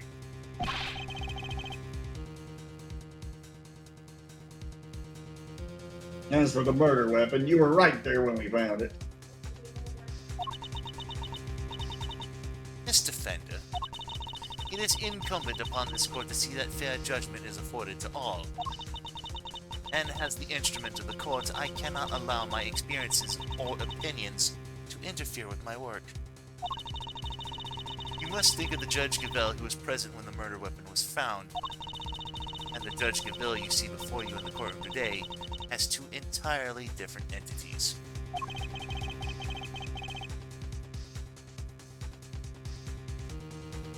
Gee, you're killing me here. I have no choice but to pass judgment based on the evidence available. Objection!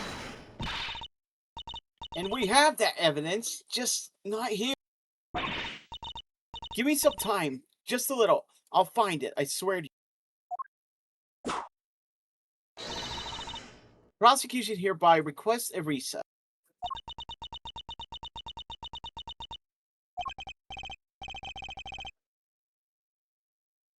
Oh yeah, the defense does that too. Come on, Your Honor, don't do us like this.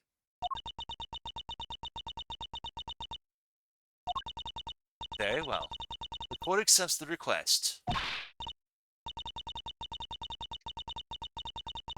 Really, Variety? You won't help anyone bowing to pressure like that, you know.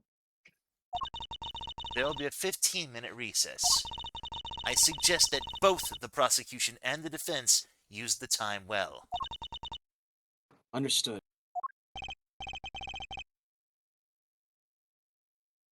Oh, Saved by the Bell, huh? I love you put it in quotes by the Saved by the Bell on that Right? because of the. Very well. We will reconvene in 15 minutes.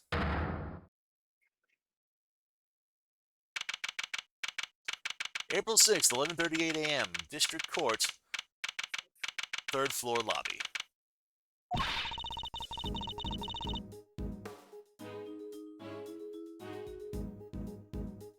We did totally find that knife, didn't we, Mr. Edgeworth? Yes, of course we did. Huh? What's the matter, detective? It's the metal detector, sir. It's reacting to the alligator.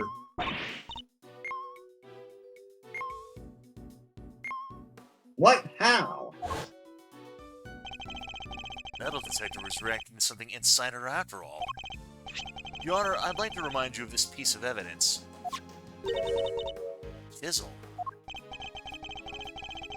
Didn't we just figure out that isn't the murder weapon? You might recall Mr. Canis hid this chisel in his dog's mouth. Would you believe that the real murder weapon was hidden in much the same way? That's right, the murder weapon's hidden inside the alligator in that pond over there!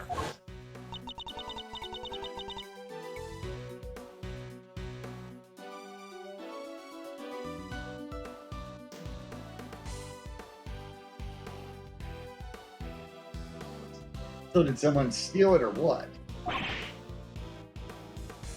I don't know who Mr. this- Edgeworth. Oh, she's. Oh. This is Mr. Edgeworth. Oh. Miss Barry, Mr. Saint, you here to watch a trial? Oh, yeah, the big event. Yeah. Yeah, we heard it was going to be a real fun show. Do you know where we need to go? It's the trial for the case I was nearly convicted for. It should be starting any minute now. We were late because of practice, but it's somewhere around here, right?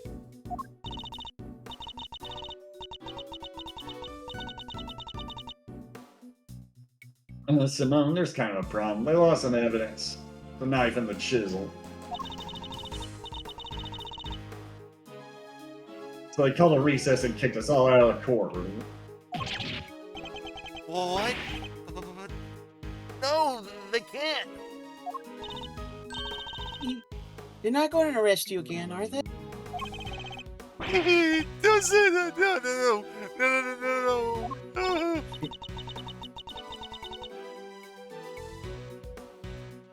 Gee, I forgot how easy it was to upset you.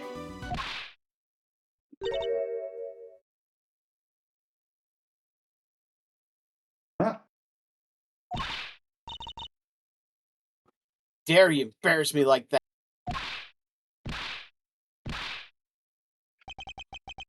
Speaking of easy to upset, Yeah, I had a feeling that was Francisco.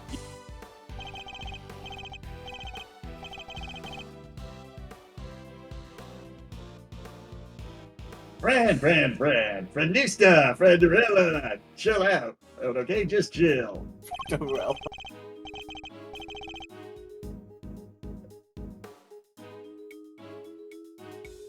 Come on, put the whip. Come on, and put the whip away. That's it. That's it. Yeah, just That's a imagine. good girl. I just imagine it be like, okay, take a deep breath, put the whip down. That idiot of a so-called prosecutor. I'll find him and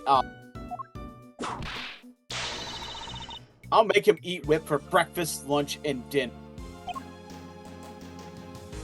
Eep.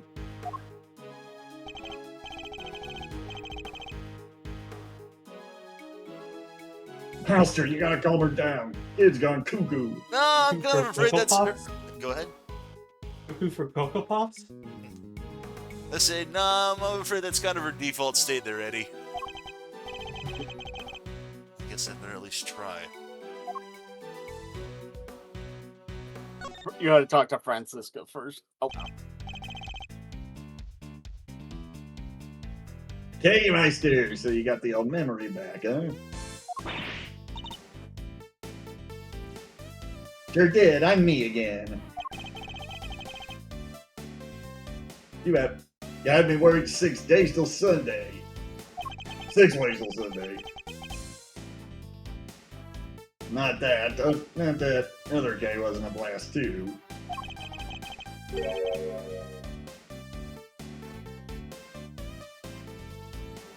Anyway, come back, kiddo, bring it in. Welcome back. Whatever. No. We need to be thinking about this trial right now, okay?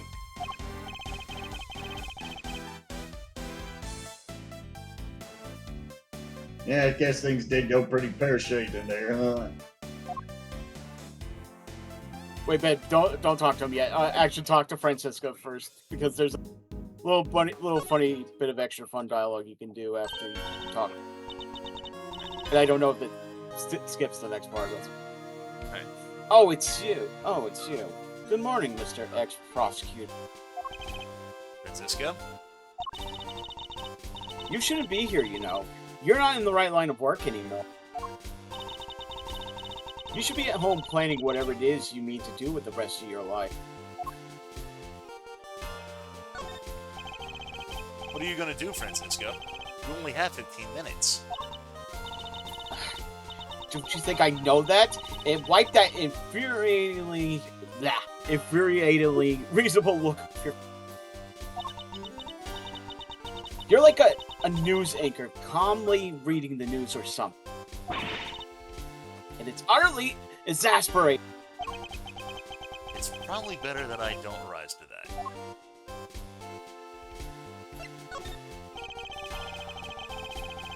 I never imagined you would be the one prosecuting this case, Francisco. Nor did I. But what a case, the murder of a presidential body. And by the warden of a prison, no less. The murder weapon was properly entered into evidence and everything. And yet, when you went to present the knife to the court, it wasn't there. That imbecile, not only did he abandon his case, he made me look a total... A total... Oh, you mean a foolishly fool who foolishly doesn't have evidence? That's Okay, actually heard good your timing. mind. That's good time. Okay, I deserved that one. The next time I see that little coward, I will whip him into shape if it's the last thing I do. Yeah, you go ahead and do that. But quit taking it around the people around him. Now, before you leave, Ben, go present the...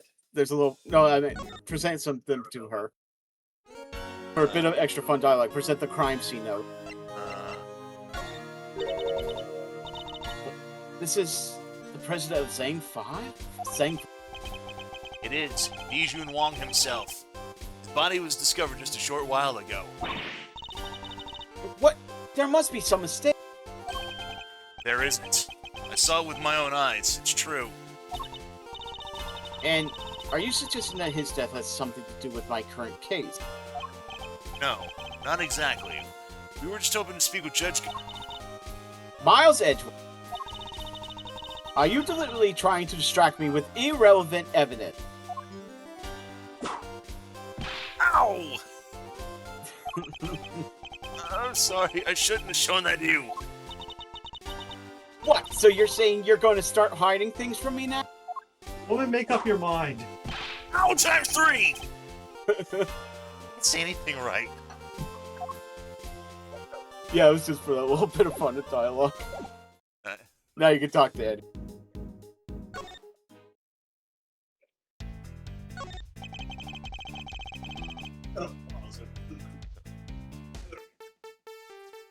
I will say, I love that each of them have like a theme. Sorry. We need to dig up this missing evidence, lickety split. We can't count on them putting in the trial on hold much longer. Yeah, I know who you are. Yeah, it's a stubber, all right.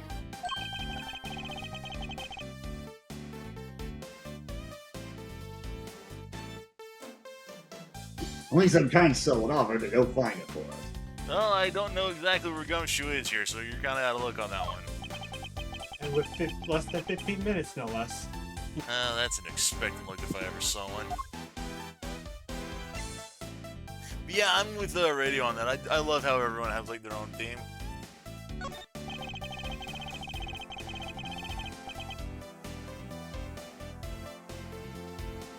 Yeah, but notice you still haven't asked for your prosecutor's badge back, bucko.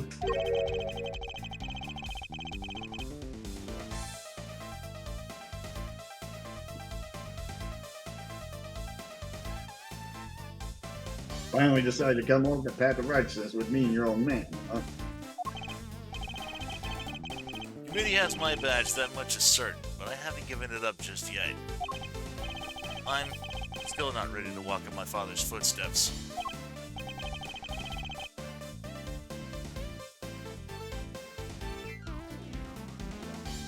Well, it's not like there's a deadline.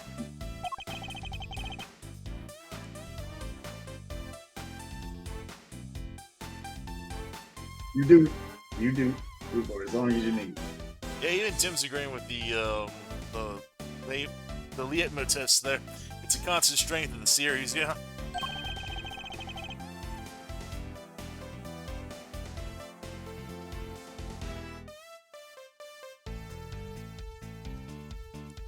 The old family office will be waiting to welcome you with open arms when you're done.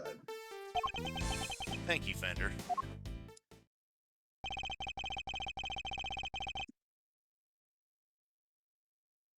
Well, if only someone would go sniff out that evidence for us. Said Miles.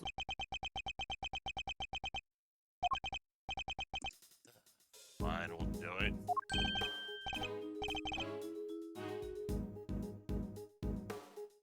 Way to go, Milesio, you sure? I'll do what I can, but that might not be much in 15 minutes.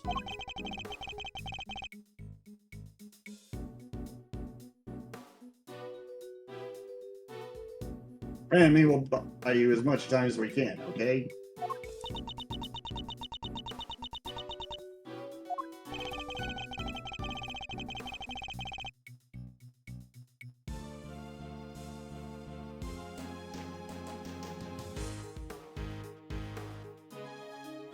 He won't be banging that hammer of hers until you've made it back with the goods, I promise. Thank you. I'll be counting on you, Fender. And you, Francisco? How did that sound? Why didn't you think I'd accept your help? How about some advice instead? That you seriously consider a new career as a news anchor.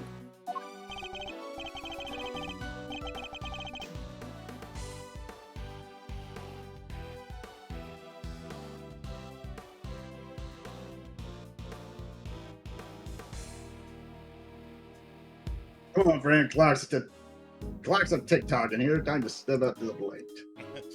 Let's say, EJ's also here saying howdy, y'all. Hey. Hi, EJ.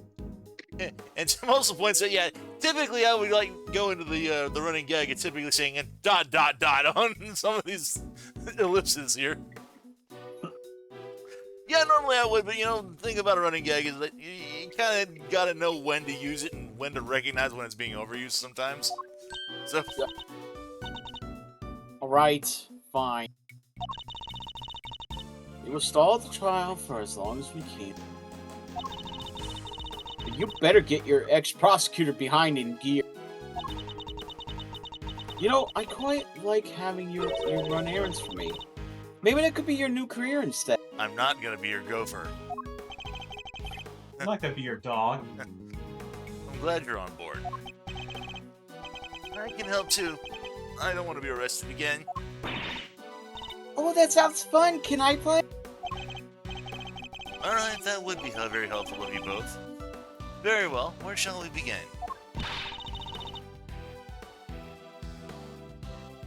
I think we need to go speak to a certain somebody. You... Who we need to speak to in order to find out where the evidence went? That would be... Take that!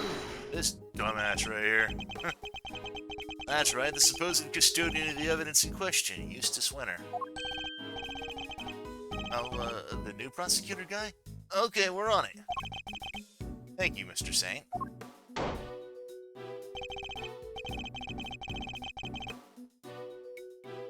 Alrighty then, well, we better talk tactics, huh, Brand? There's the two of them! Don't keep me waiting, Miles Edgeworth. I'll try not to. Be back as soon as we can.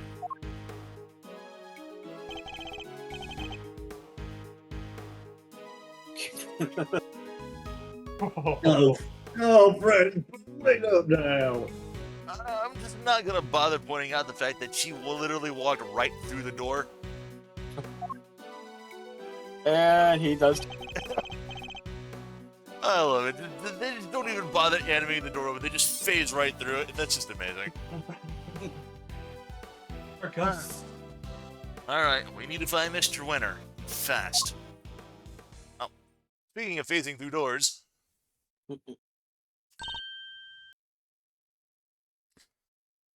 Whoa! Judge Gavelle. Ah, Mr. Edgeworth. A pleasure, as always.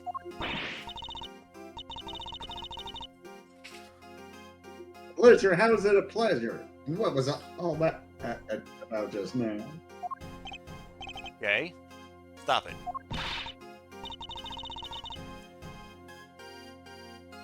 But Judge Gavelle knows that horrible woman is the killer.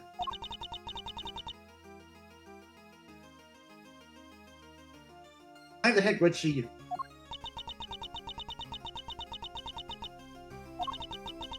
Evidence is the only language that the goddess of justice understands. My own personal thoughts and feelings do not factor into it. Is this all Judge Verity Gavelle is? You may believe my way of thinking to be heartless, but it is my way. To be this hard and unforgiving? There's something I'd like to ask you, if you don't mind. Or, as I sometimes like to put it, something I'd like to ask you. Even your dad's man! Please, You go have ahead. overused jokes. Sorry? You have overused jokes. Yeah. Yeah, speaking of, yeah. Please, go ahead. What were you doing on the roof of the big building 2 nights ago? The roof? You met the president up there, didn't you? We've seen security footage of the two of you. And is there something wrong with that? Only that his body was discovered this morning, right next to the very same building. What? I think you understand what I'm getting at. You're considered a suspect. What happened between the two of you? Nothing. We simply talked for a few minutes. And when we were done, I left. I took the elevator back downstairs alone. That much we know to be true. As I said, we've seen the footage. And what business did you have the leader of a foreign power? I'm not at liberty to say. I see. Well, I'm not at liberty to leave until I have answers. In which case, there's only one thing for it. Yep, here we He's hiding something, and I have to get it out of her. Iron chest time. Summon the board! Judge Gavel met with the president of Zhangfa the night before last.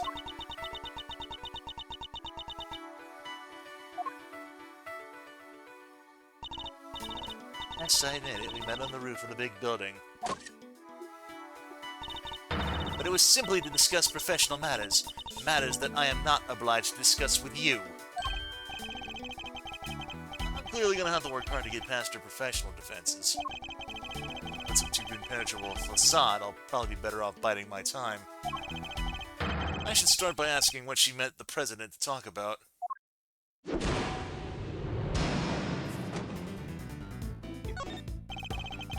Perhaps you could begin by telling us what you met with President Wong to discuss. As I told you, professional matters. Professional matters which I do not intend to share with you. Bye time.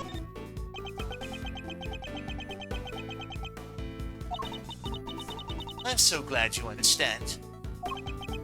I must say, you're a very busy woman. A judge, a committee member, an occasional aide to us in the field even. Thank you. I take my professional duties very seriously. And do those duties include meeting with foreign dignitaries? Yes, of course. From time to time. The law is my life. Nothing I do falls outside the scope of my duties. You helped us this morning. You returned case promise notebook to us just this morning. Surely you can't claim that fell within the scope of your duties. I am not yet a perfect servant of the law, that much is true. No, you are a human being, and that was an act of simple human kindness. You have feelings, Judge Gavel, and you are allowed to have them. About the president's death, too. I can still hardly believe it. If I might ask, how did he die? He was crushed to death by the head of a monster. A monster known as the Prosecutor. Forgive me, I should probably explain. Is that true? He died on the set of the movie? He did. Interesting that you should even know what Torosaurus is. Oh, I imagine I must have heard about it from Eustace. Something about them shooting a movie somewhere near the big building? She isn't pulling anyone. He's clearly very upset about something. She mentioned Mr. Winter, who also seems to have disappeared along with some vital evidence. Perhaps if she won't tell us what she discussed with the president, we should try to find out what else she might be hiding. I'm clearly getting under her skin. I need to dig further. Franziska stepped in to take Mr. Winter's place in the trial. But how is she supposed to prosecute the case if he never handed over all the evidence? My interest is solely in ensuring that a trial proceeds fairly once it has begun. And if, once it has, vital evidence cannot be presented, it should surprise no one if the accused goes free. Bye. You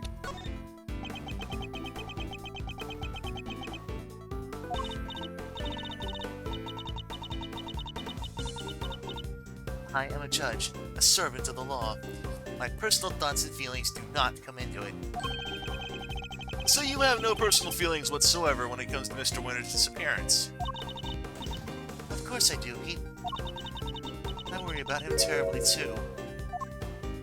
You worry somebody else is. Wait, two? Does that mean there's somebody else you're worried about as well? Huh. I imagine their identity might explain your strangely agitated state. You don't know what you're talking about. I am a servant of the law, and my feelings are immaterial. You're no servant, You're all servants of the law. All of us who stand in the courtroom. But we're not superhuman. You, me, everyone else. We're just people underneath it all. Much as we'd like to bury our feelings and remain impartial, that simply isn't possible.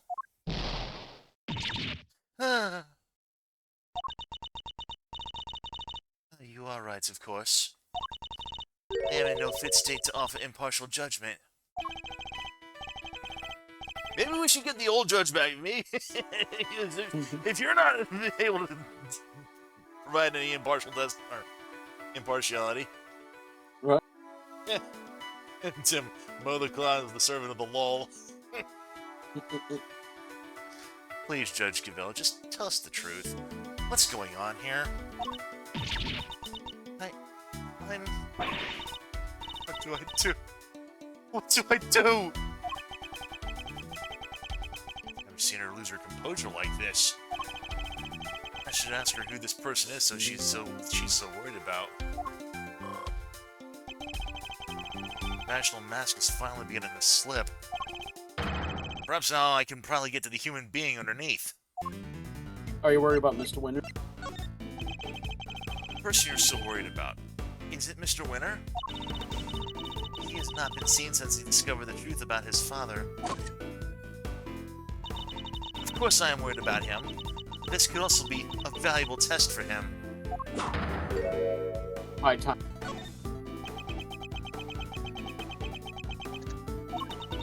He chose to disappear, and he can choose to reappear. And the other person you're worried about can't? That's not something I am at liberty to talk about. I don't know what might happen to that poor child if I did. That poor child? What do you mean? What do you mean? That poor child? Whom are you referring to? Nobody. Please, it was nothing. Ignore it. Judging by the look on her face, I definitely shouldn't. I think that might prove to be a valuable clue. Are you worried about the Torosaurus? This person you're worried about, is it the Torosaurus? I really don't have time for jokes, Mr. Edgeworth. It's not a joke. When I told you how the president was killed, you seemed surprised when I mentioned he was crushed by the Torosaurus. It's just simply shocking learning how he died. And where? A half-built film on an empty lot? Is there something wrong where he died? It sounds as if something about where he died is particularly troubling to you. No, that's not true at all. It's just... film sets out places where dreams are made. Instead, a great man met his end there. I only hope that the utmost care is taken when the news is shared with the cast and crew. Crew member found. I'm sorry, but I'm afraid the cast and crew already know. We met two of them at the scene, a crew member and a young actor, Sean Fenn. No, why? Why did this have to happen? Something about the Torosaurus connection really seems to be upsetting her. It might prove to be a valuable clue. Who are you worried about? Judge Gabel, who exactly are you so worried about, and where are they? My apologies, but I simply cannot tell you that. I'm trying to deploy the clue. That poor child is missing. So this poor child is missing, and you're desperate to find him.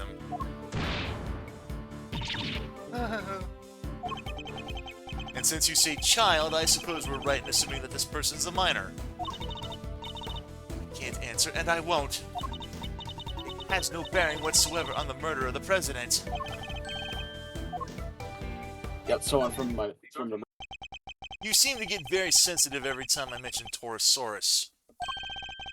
The poor child you mentioned has something to do with the movie, don't they? Don't they? How did you... You're usually so cool and collected. Your discomfort told me everything I needed to know. Who is this poor child? You have to tell us! Very well. Figured out so much already. I might as well tell you the truth. The person I'm so worried about, the person I'm so desperate to find, is Sean Fenn.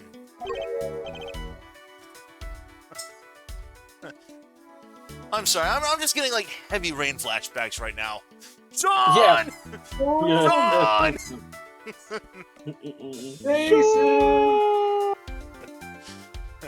Sean? but why? It's more than I can allow you to know. Judge Cavell, you said you would tell us the truth! If you don't give it up voluntarily, we'll have to force it from you. I'm afraid you're just gonna have to accept that. I need to get her to tell me why she's so desperate to find Sean.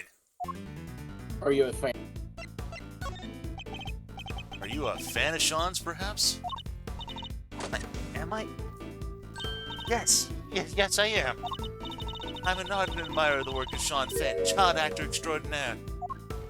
By your time.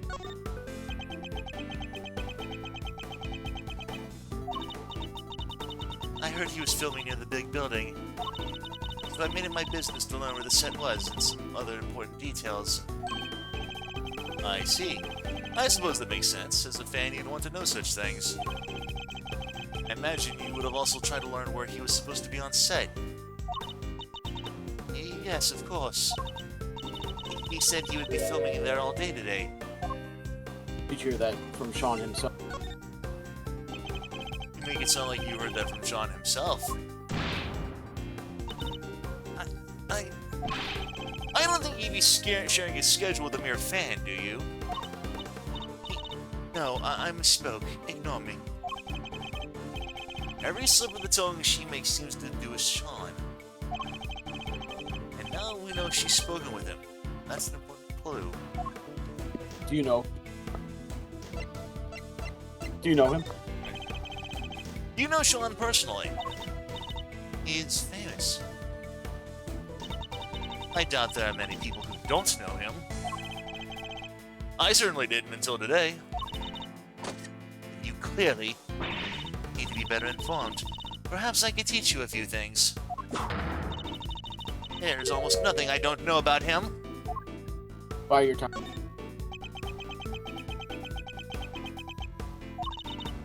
Forgive me. I allowed myself to get a little carried away. That seems to happen quite a bit when the subject of Sean comes up. Look, I do not know him personally. I simply know a lot about him. You must have spoken. I can understand you're being worried about Sean, but you seem a little too worried.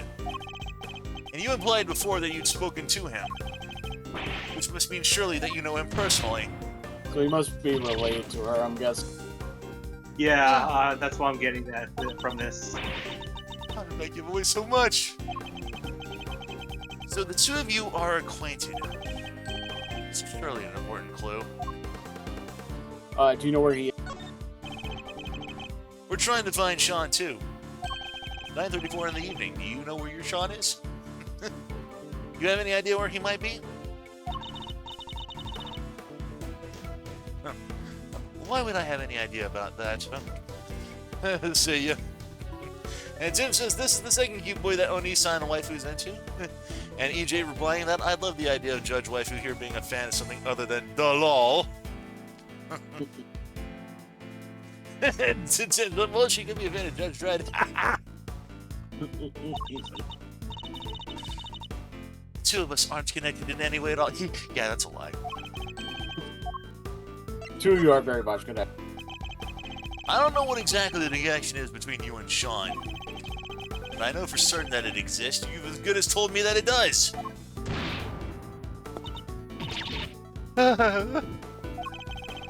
Please, Judge Cavell, you have to help us try to find him. Help you? That would never be allowed. By whom? The goddess of justice? Not the one person who knows where he is. The person who kidnapped.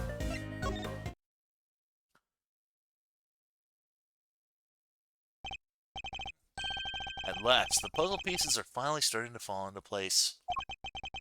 I know why you're so reluctant to tell us anything about your relationship with Sean. Admit it.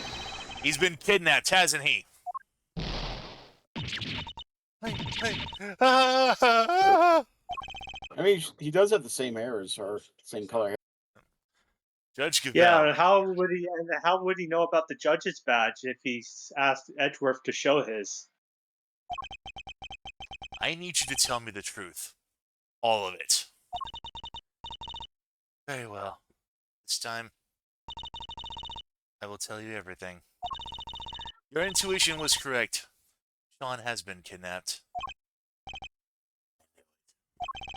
But why does that have anything to do with you? Sean is... He's my son. Yep. Yeah, for all you who are like saying that he's connected, that he has some relationship with her, yeah, there you go. So he's like 13. How old is she again? Well, we'll bring it up. What? We may not have found what she and President Wong were talking about, but we found out something just as important. Sean has been abducted.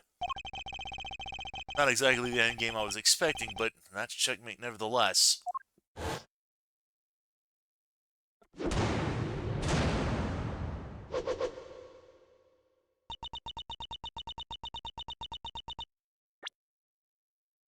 So, Sean here is 13. Yeah, Verity's 26. Wait a minute. So that's actually your kid, right? Yes. So listen. 13 years old? She was 13? He did say that Sean was her son. He did not specifically say that she was her biological son. Biological son, That's yes. okay. That, All right. that's where I was going with next, because I doubt they would actually have a preteen pregnancy in their game. That would cause quite an uproar. Yeah. Oh yeah. I would just like to point that out. She did say he was her son. She did not say that he was her biological kid. Could have been adopted, probably something like that. Yeah.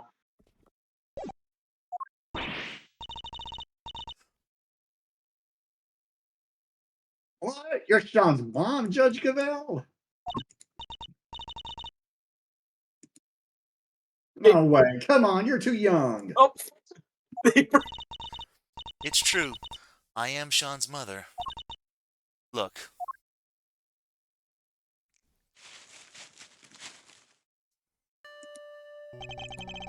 Magazine clipping.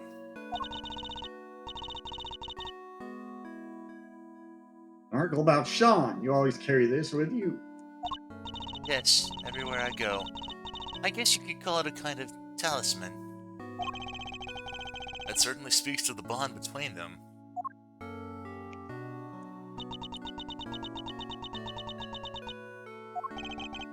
And you're sure he's been kidnapped? Unfortunately, yes. I received a phone call from the kidnapper just before the trial began. Did they make any demands? Only one. That Fifi Legod be found not guilty. Well, that certainly explains what we saw in there. And without any, you can't charge me with anything. Isn't that right, Verity, darling? It is. Without the items in question, the prosecution's case against the defendant cannot proceed. As such, this court hereby declares the accused, Fifi Legod, not guilty. That is why you came so close to declaring her innocent. I failed in my duty to the law. I am a judge. If I cannot arbitrate with impartiality, I make a mockery of justice. And yet, I tried to force through a ruling based on nothing but my own self-interest. Okay, by the way, we can clear, yes, adopted son. It is not biological. Yep. I already knew about that, so that's why I was like, I had to point that out. I was curious. I had the... Yeah. Judge Gavell. God must be furious with me. But I just couldn't do it. I couldn't sacrifice my son on the altar of justice. I couldn't remain impartial when it mattered most.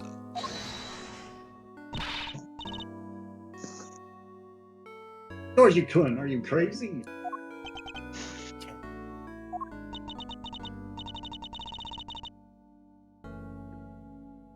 No parent could just give up on their child like that.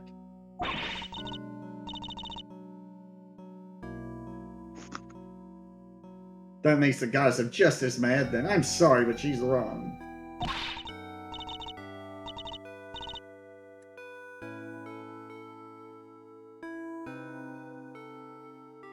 If she really thinks that way, then she's the guilty one. Isn't that right, Mr. Edgeworth?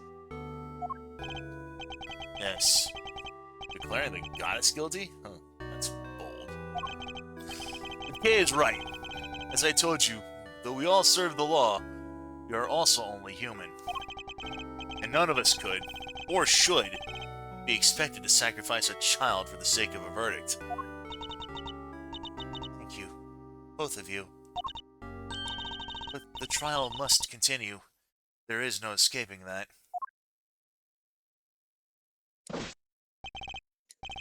Your Honor, you're here. There you are. Oh, Your Honor, there you are. It seems it's time.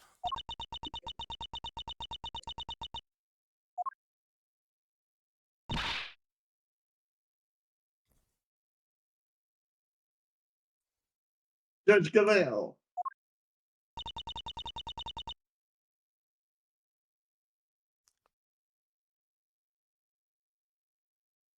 My dad was a prosecutor. He was.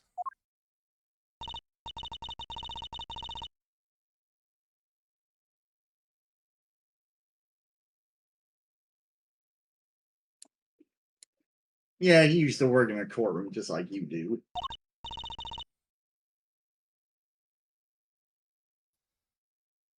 And I was thinking, well, what he would have done if he was in your position right now.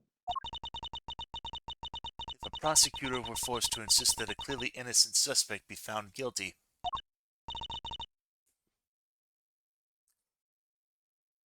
I know what he would have done.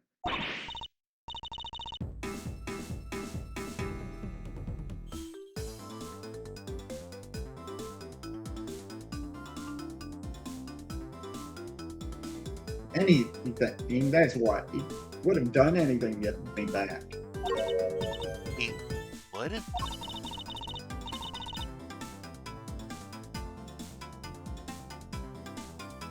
So what I'm trying to see is, you can trust us. What do you mean?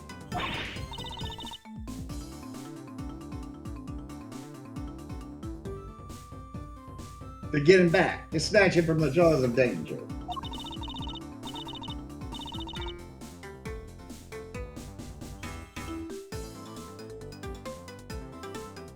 I'm the second Yatagarasu. If you agree to trust me, I promise I'll get him back.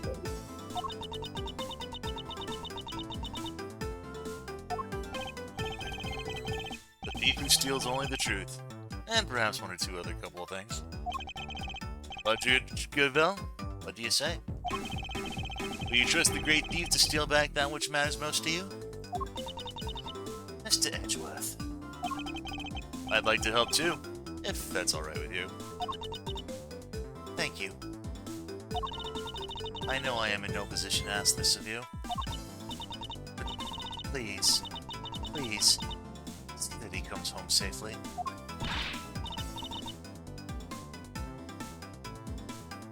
Okay, we will. Don't worry, you can count on us.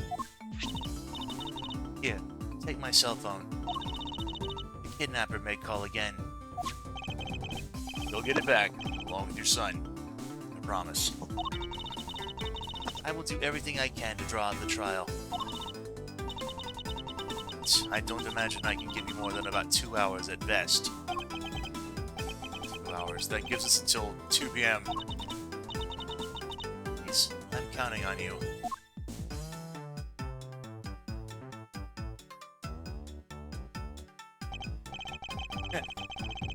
And here I thought the Great Thief was on sabbatical. Hold to your hat because she's back in business. Alright, let's do this. My first commission. I can't afford to mess it up. In that case, we better start looking right away. To begin. Where the heck did he go? Maybe he just went home.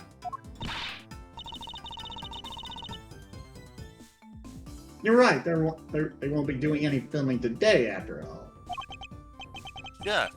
Well, maybe he went on the lam. Perhaps we should see if Sean left any clues behind at the big building. Hey, what are you doing giving orders?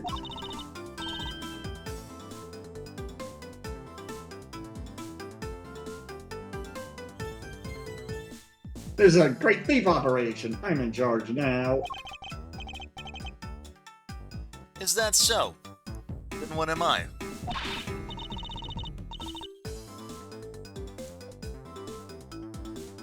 You're my assistant. First assistant to the great thief Yatagarasu. Talk about an honor.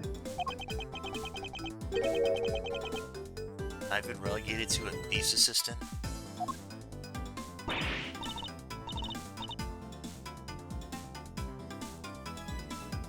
Alright, let's get to work. Let's go to work. Team Yatagarasu, move out! Edgeworth's like, I'm just gonna let her have this. Anyway, April 6th, 12:10 p.m. Big building, Plaza.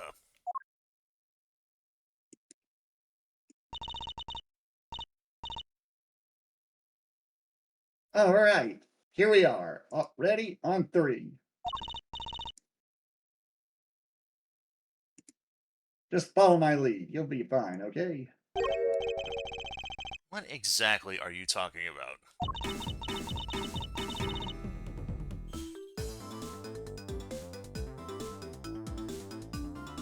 Even in the depths of night.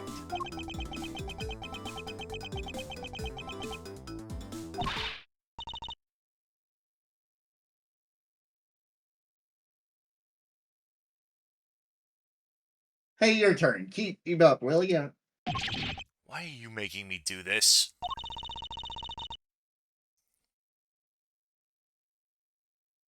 Because the great thief Yatagarasu just arrived at the scene of the crime, dummy.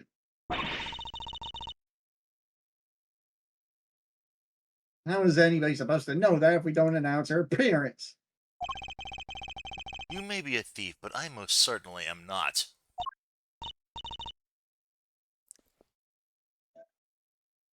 Ah, fine, I'll do it on my own.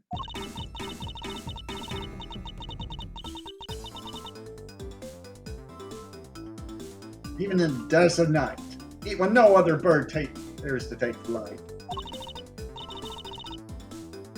One alone source to shine, the light of righteousness on the world's blight. And that one is me, for I am the great thief, Yatagarasu. I'm very much aware of who you are, thank you. Shall we get on with this investigation? You're no fun at all. Yeah, that's me, the wet blanket. We don't have time for fun. We have less than 2 hours, in fact. We better get started.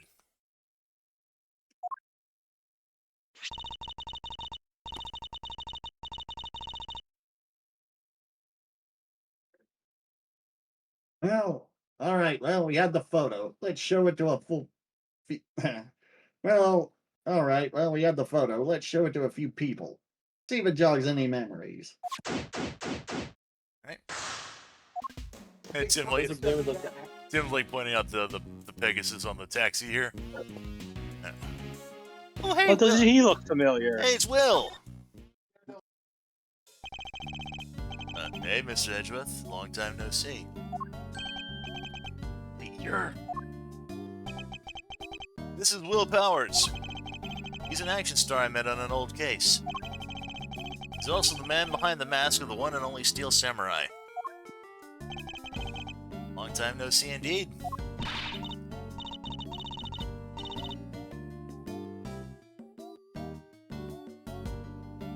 Nice to meet you. I'm Kay Faraday, great thief.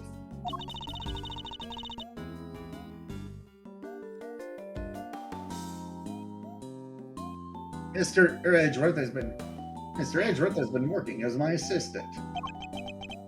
Good to meet you, but thief? Mr. Edgeworth been assisting a thief? Let's not worry about that for now. We'd like to ask you what happened this morning, if that's all right. Sure. I don't know how much I can be help to you, but sure. So I hope you want to work Sean's work colleagues. You better just dive right in.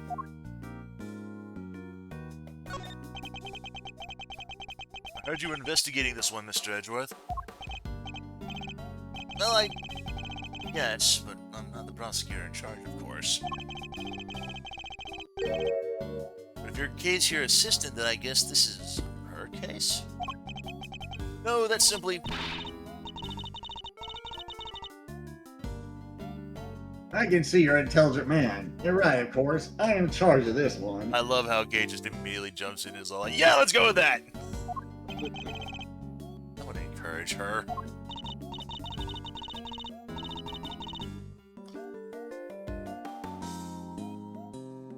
Alright, I'll need you to give me straight answers. First of all, this case.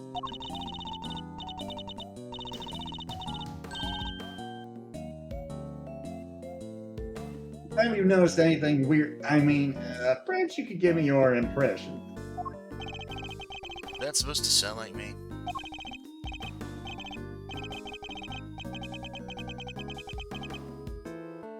My impressions? Guess my main concern is, well, no offense to the victim and all, but... Is it all over for the deduction? Are we done? Can't help but worry. I think it's probably safe to assume that you are, at least for the time being. I knew it. What a bummer. I don't have the location for much longer either. Because you were due to finish shooting soon? No, because they're due to start building. That lot won't be empty for long. They were letting us use it while they got ready to make a start. Guess the plan was to shoot the rest of the lot back at Global Studios. I've been so worried about everything. What with the people spreading all these rumors, too. Rumors? Yeah, this journalist keeps coming around. Y'all been riding real monsters on that there city of yours. Y'all can't do that. I'm gonna expose y'all. And she's always saying shit like that. I think I know exactly who this journalist might be. Yeah, the photographer. Go ahead. No, I was just laughing, yeah. Yeah, the photographer, right? I thought maybe you knew her.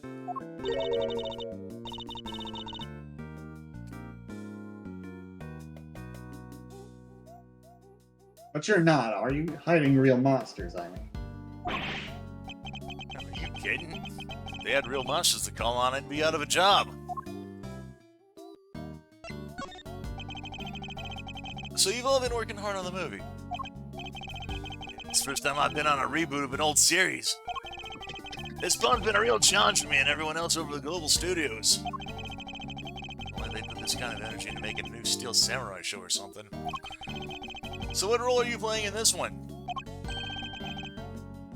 Me? I'm Torosaurus himself!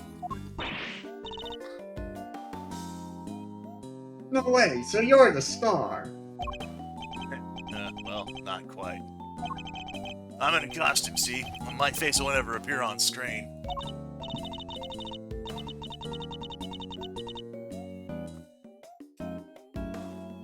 Really? Still, that's pretty amazing. I wish I could wear a costume like that. Honey, you'll be cooking in there.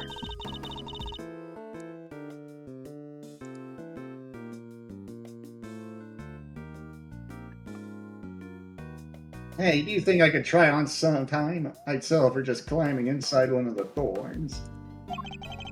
I'd love to say yes, but well, that's not how it works. You can't really climb inside that part.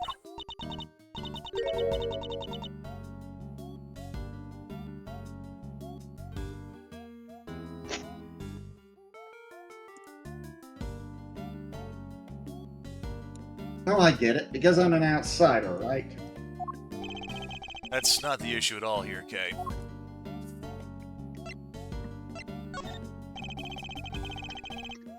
Could I ask you a couple questions about Sean? Sean? Oh, sure, Benny told me what happened. He just disappeared, right? Yeah, sounds like him.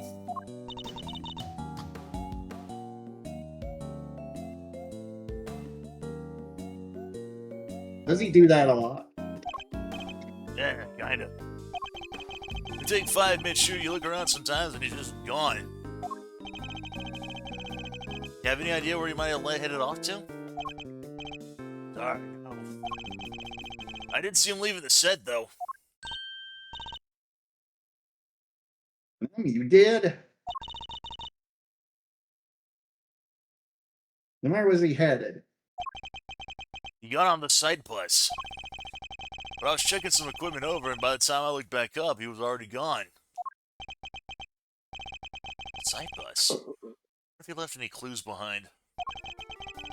Why don't we take a look inside the bus, Mr. Powers? Sure, you'll have to excuse the mess, though. Alright, let's see what we can find.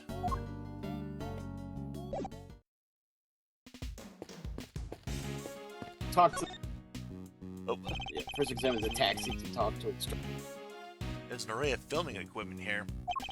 You getting ready to shoot something? No, nothing scheduled for today at this location. Just the case has gone missing. Case? What's he talking about? Yeah, all that stuff there's normally stored inside a large case. But I look away for 5 minutes and it's wandered off somewhere. Something like there's a thief around here. What exactly was taken? Just the case, as far as I can tell.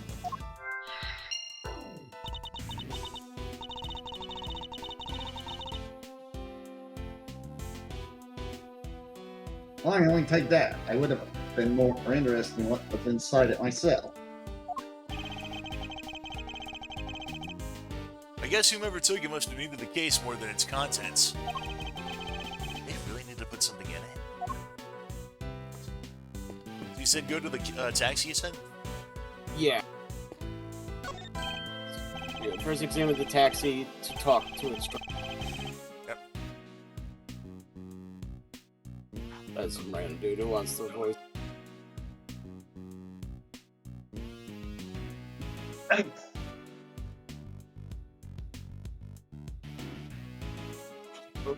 Oh, hey there, pal. Why the long face, huh? Ever think you ought to maybe line up a little?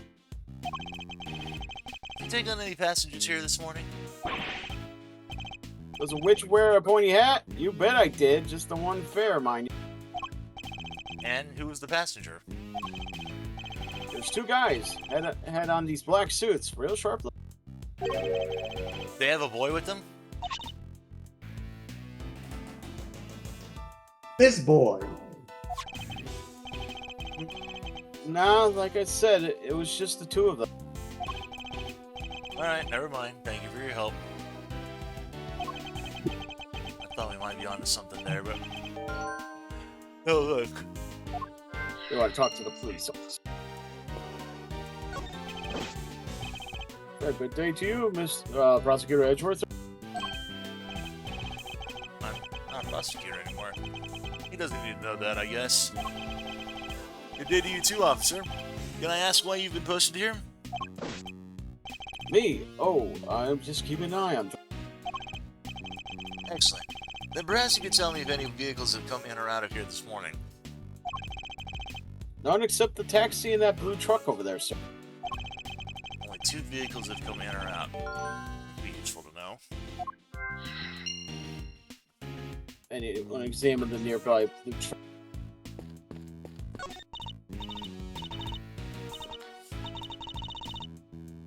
Sean! You in there? No sign of him here either. More heavy rain.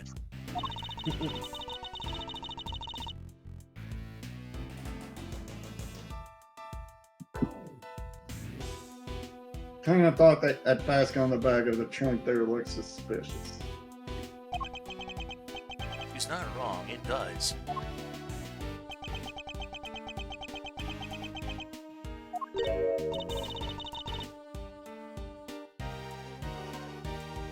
Well, what are you doing, Mr. Edgeworth? I'm gonna poke it with my finger, because I don't have a stick.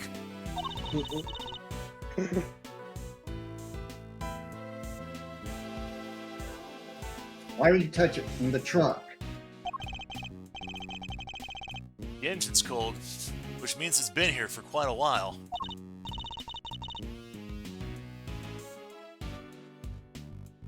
No way, you can tell just from that. If it's been parked here a while, I guess the driver might not be nearby either. We don't really have time to stand around waiting until they get back.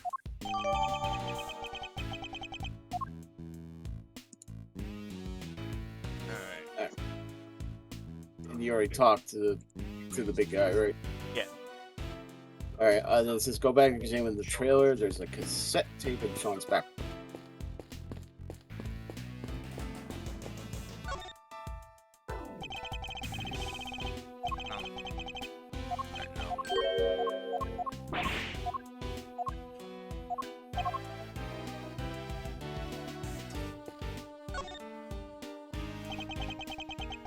Where would Sean have been sitting? Gone. Oh, that's the suit with the backpack on it. Something poking out of it. A videotape. Is it?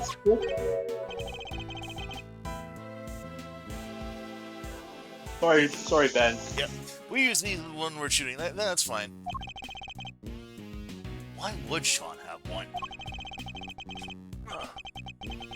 Was something he wanted to record? This could be a clue. You have a way for us to check what's on this tape? Sure, there's a couple of monitors set up right over there. Alright, hit and play.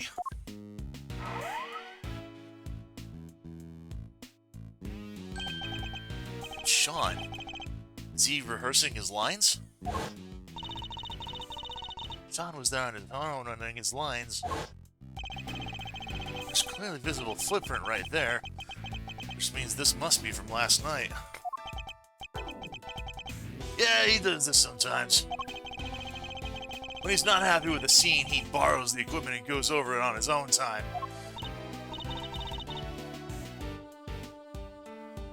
Wow, he's really dedicated, huh? Sure is.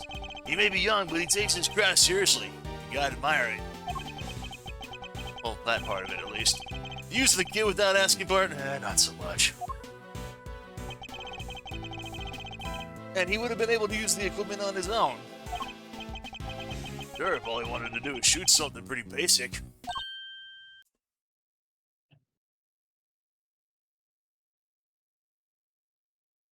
Oh, What is it, Kay? Where'd Sean go?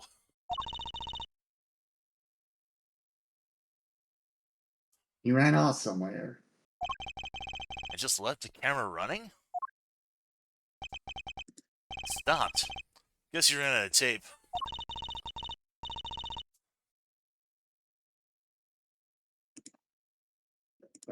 So that's all that's on there. Sean's rehearsal?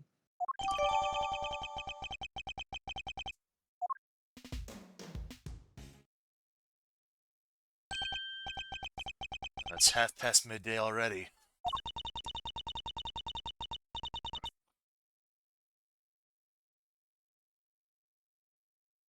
You think Judge Gavelle and others are doing okay? I'm not sure. How long is it realistically possible to drag out proceedings, I wonder? We have to find Sean. Indeed we do. I don't know who this is. Oh, let me. Well, over that, I'm going to gamble. Say, oh, heck, that dang it. I don't know if that's hard or not, so I'm going to take a gamble. Oh, It is. Oh, it's two of them. Oh boy.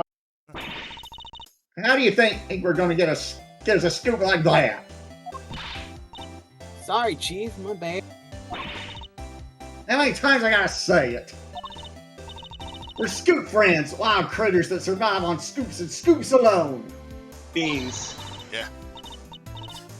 Every scoop we ain't scooping, we're starving. It's scoop or die out there.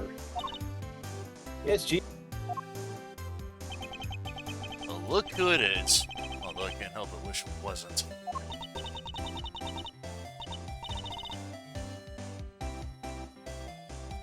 When did those two get here? Ain't Mr. Edgeworth. We should go talk to them. Let's not say we did. Could we? Fine.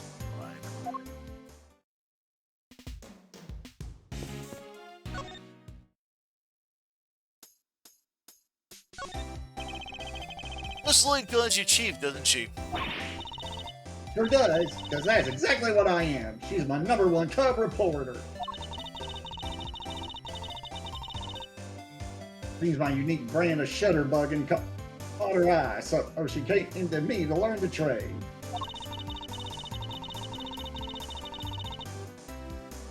She may be a scribbler, not a snapper, but the both of us are hungry for scoop soup 24/7. And besides, who doesn't want to be called chief, right? Miss Hart's pictures were what drew Miss Lloyd to her. I suppose it's no surprise that this particular chief attracted an apprentice with such unique tastes.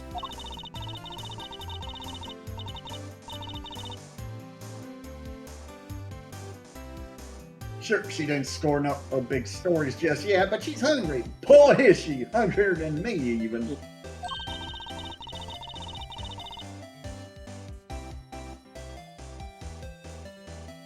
And she wants a Taurosaurus exclusive batter and a batter. She wants a Taurosaurus exclusive batter, then a coyote wants a chicken. I am going to say for the record, I misread that the same way. I saw that as bladder at first too. Exclusive batter than a coyote wants a chicken, or in some cases, a roadrunner. Sorry. She's been turning this place upside down all day looking for Lee. She has. Maybe she knows something about the kidnapping. I think we should ask her, don't you, Mr. Edgeworth? Agreed. We need all the help we can get to find Sean. And I can think of one piece of evidence that might encourage her to tell us what we need to know.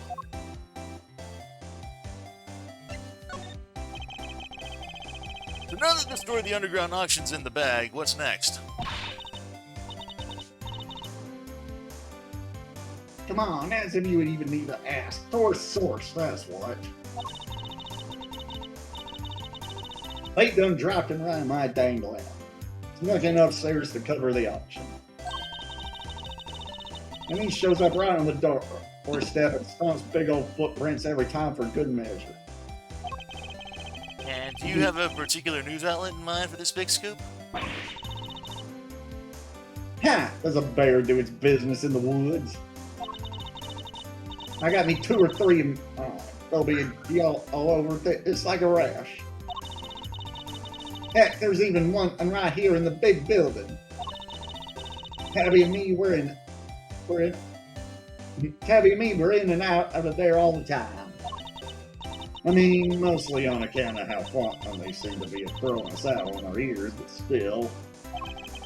It sounds as if they're both more out than in.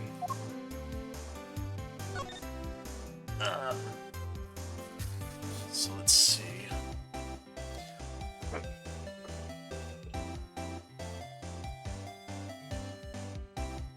Oh, for some reason. Oh, it's not. Talk to. Yeah, we need to talk to Tabby.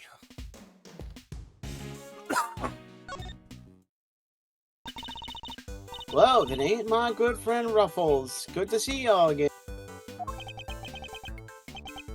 And you, Miss Lloyd, but how come you're here, if you don't mind me asking?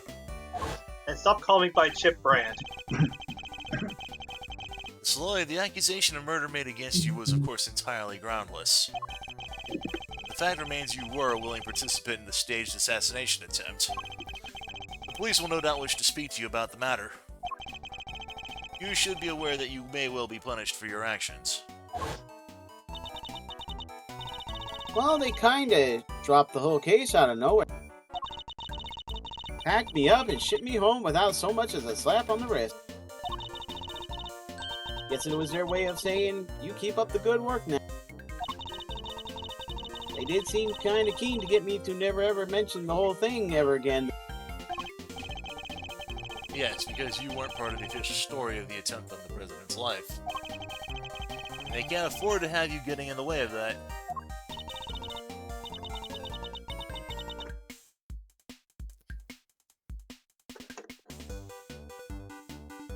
But Mr. Edgeworth, telling Tabby not to talk is like...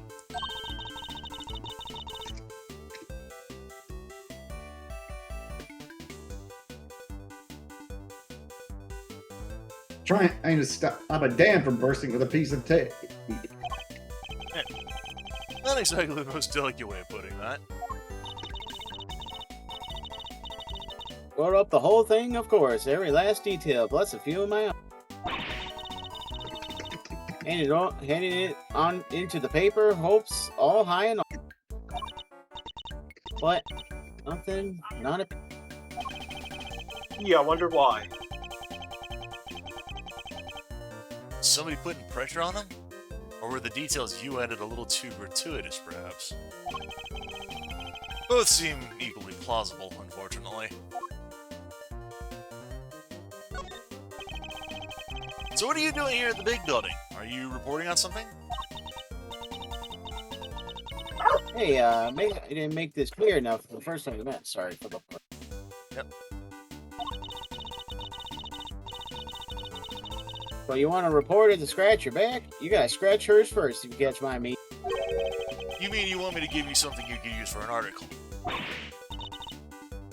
Bingo, and it better be good. Because if it ain't, this conversation's over. We do need to know about what might have happened to Sean. Perhaps I could show her a piece of evidence and see if she has anything to give me in return.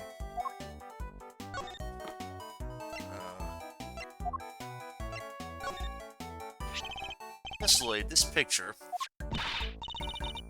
Say no more, Ruffles. I already know where you're gonna end. Huh? You do? You're looking for him, right? The kid? What? You just can't get out from under the drama, huh?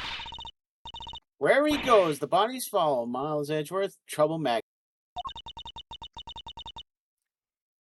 Pretty much sums you up, right? My reputation really so sordid? And now you done got yourself wrapped up in a kidnapping too. Crazy.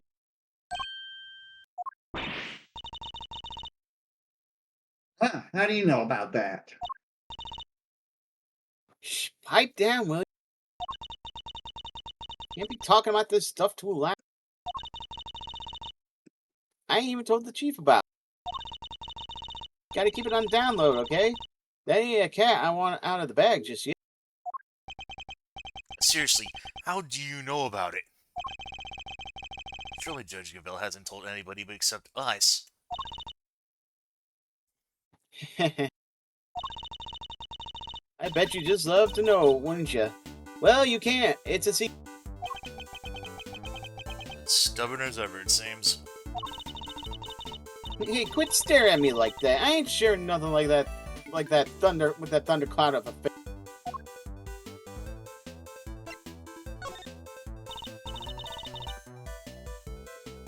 So you know something, right? Sure do. Truth is, I done saw little kid been bundled off by two shady characters in black suits.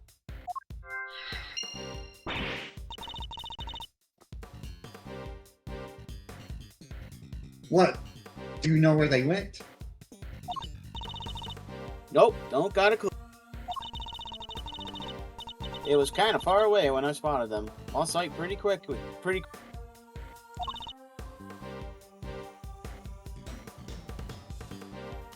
Dang it. Well, at least we know something about our kidnappers now. Yes. 2 men in black.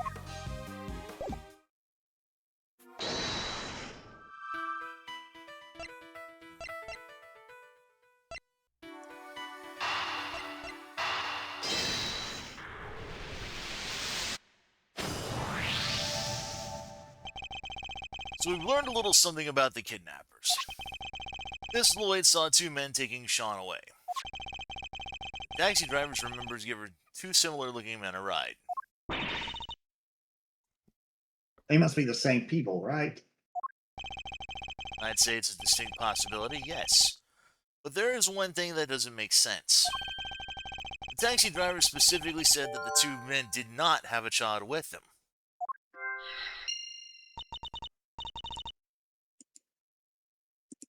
Oh, yeah. Oh, yeah, that is weird.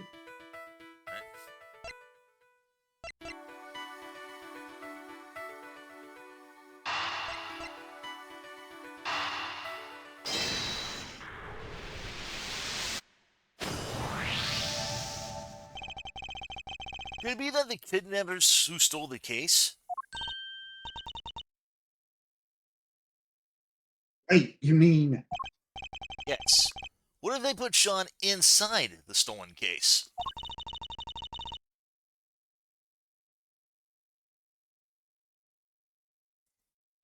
He's little enough that he'd fit, I guess.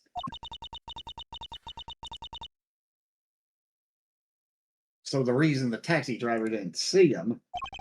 Might be that he was loaded into the trunk as baggage.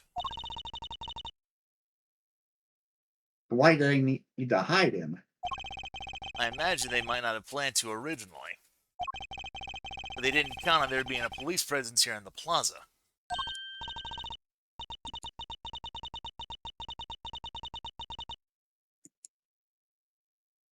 Right, that makes sense. They didn't want the officer on duty to see them going off with Sean. So they took a rather drastic measure.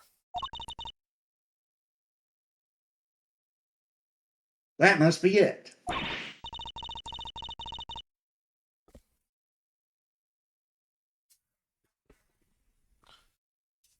All right, let's go see what the taxi driver can tell us. The two men you told us about, did they have any baggage with them? Boy, did they. Giant case. Wasn't easy getting that thing in the trunk, I tell you. That settles it. They must have been the kidnappers. Where did you take these two men, if you don't mind me asking? Look, I can see this is important. How about I give you a ride? That's a great idea. Come on, Mr. Edgeworth. All right, thank you. My pleasure, folks.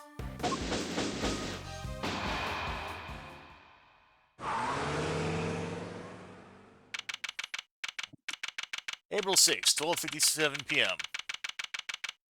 Oh.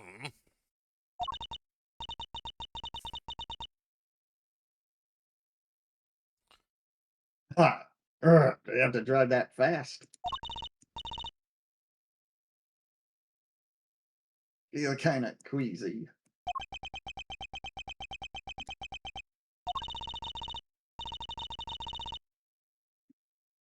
You looking okay, Mr. Edgeworth? You look a little green yourself.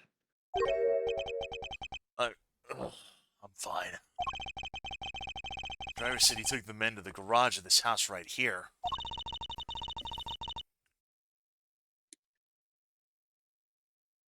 Which means they must be where they brought up the case.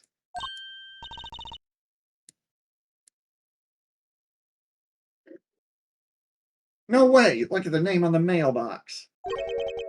Name? What? Excelsius Winter! That must be that sheriff guy's house. What, Excelsius Winter ordered Sean's kidnapping? Isn't he currently under arrest?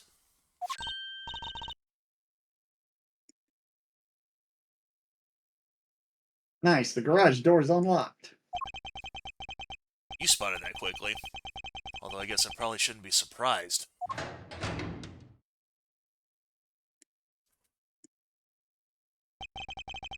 Smells of engine oil in here. Guess Winter Sr. must be something of a motorhead.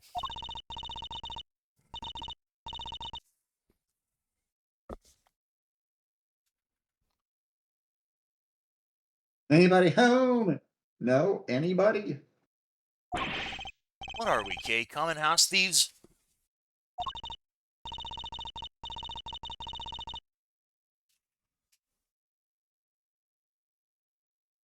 You take that back. We're great thieves, and don't let me ever hear you say anything different.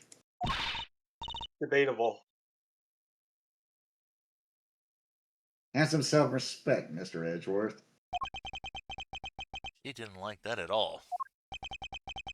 Anyway, it seems nobody's around, which hopefully means we're not at risk of being arrested.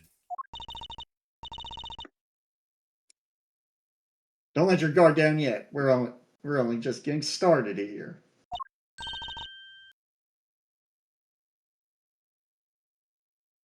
Now let's find us some treasures. Aren't we supposed to be looking for Sean?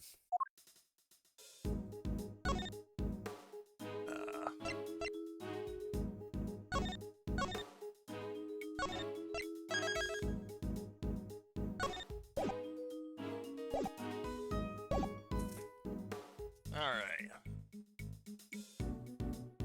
Examine the gloves on the...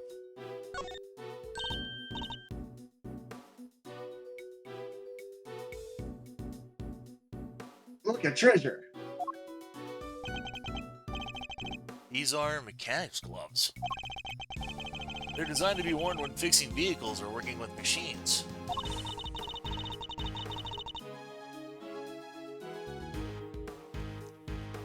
They're covered in oil. It looks like it must be from the machine, too.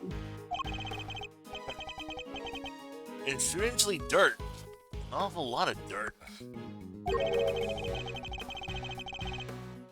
I doubt they would have gotten like that from the motorcycle maintenance.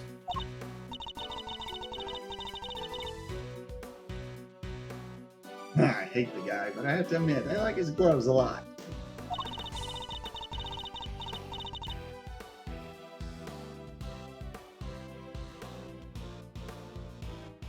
You think we can maybe come up with a good excuse to borrow them?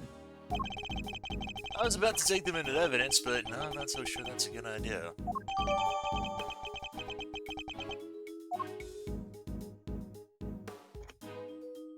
Take the box. I think we know what this is. Yes, this has to be it. The equipment case that Mr. Powers told us was stolen. They fooled little Sean up, packed him in there, and shipped him all the way here, huh? He's a boy gay, not a piece of equipment. It's possible he's still here.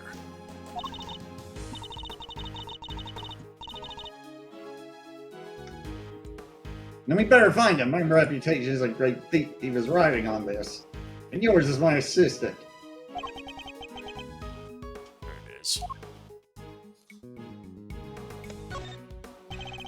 There's a sledgehammer, a shovel, and a bunch of other heavy-duty tools here.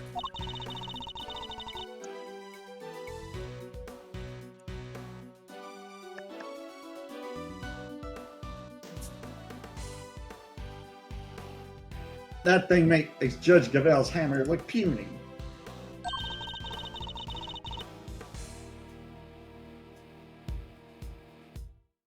If I ever become a judge, I'm getting one like this. I doubt you make yourself very popular swinging one of those around in a courtroom.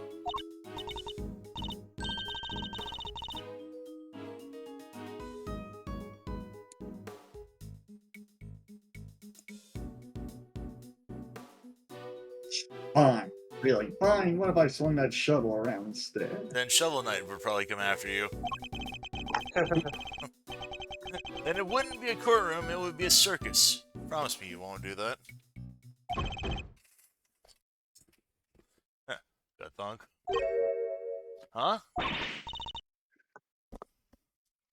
There's somebody in the back there.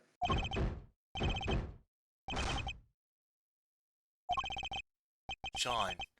Sean? That you? Sean, stay right there. We're coming.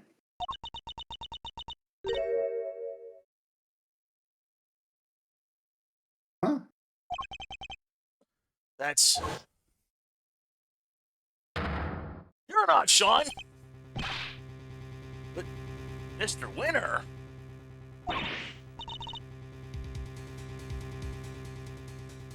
What? What's he doing here?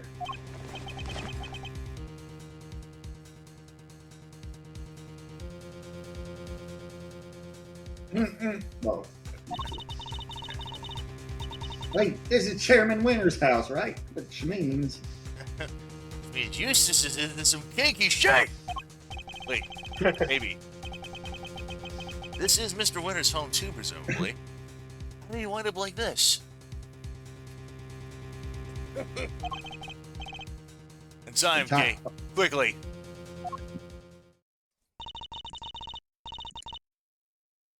No expert road work, huh? Leave it to me.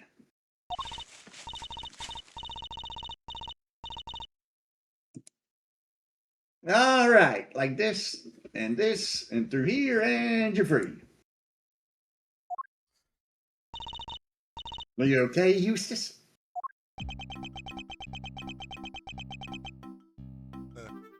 Look at the poor boy, he's traumatized.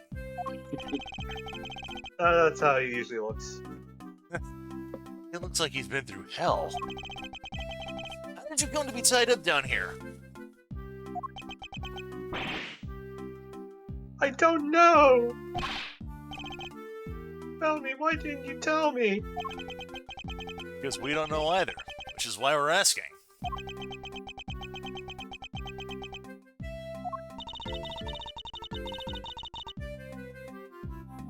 Not sure you're going to be able to get much out of him like this. No, in which case, there's only one thing for it. I'm making another save here, and that's only because the fact that there is an achievement for this. I know about this one. Okay. Wait, you mean... I hate to beat a man while he's down, that's a lie. But I might be the only way. Are you sure? Look, don't go hard on him, okay? You might push him over the edge. Understood. I'll tread carefully, I promise. I can't promise I'll be very good at it. I've never held back against my opponents before, after all.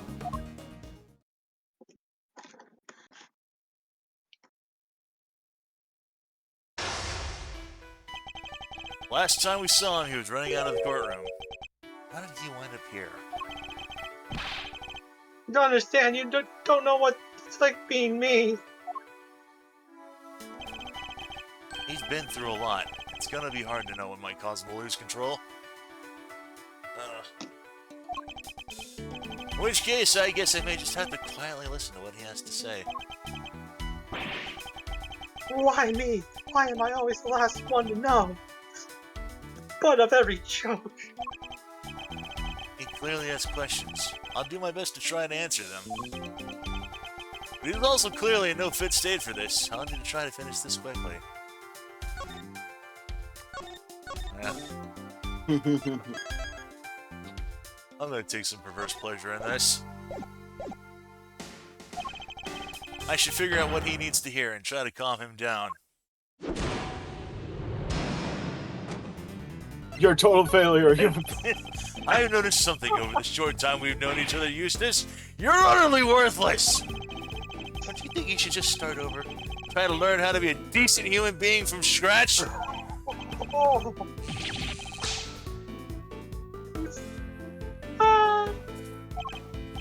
Calm down, I'm not done yet. I don't care, I don't want to hear what you have to say. I don't want to hear what anybody has to say.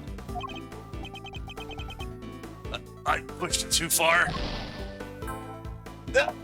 How could you, sir? Leave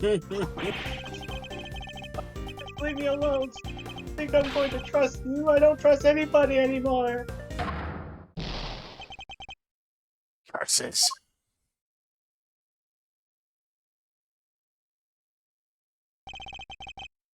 Oh, okay.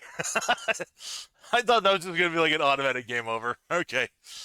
I can't give up just yet. I had to keep after him. Okay.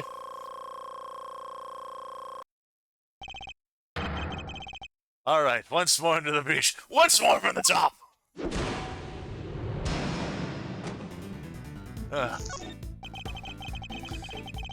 Take a deep breath and tell me what's on your mind, Eustace. No, I will not, especially after you called me utterly worthless. Even if I did, I'd like you to listen to me. Bye.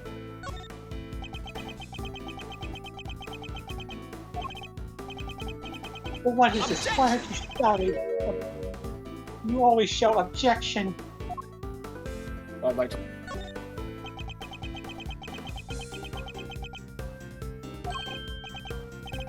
But you're really going to listen to me? Learning the truth about your father can't have been easy. I can only sympathize. That wasn't the hard part. The hard part was losing everything I ever had in a single morning. Okay. I'm sorry. Mike. My time? Yep, 3 by my.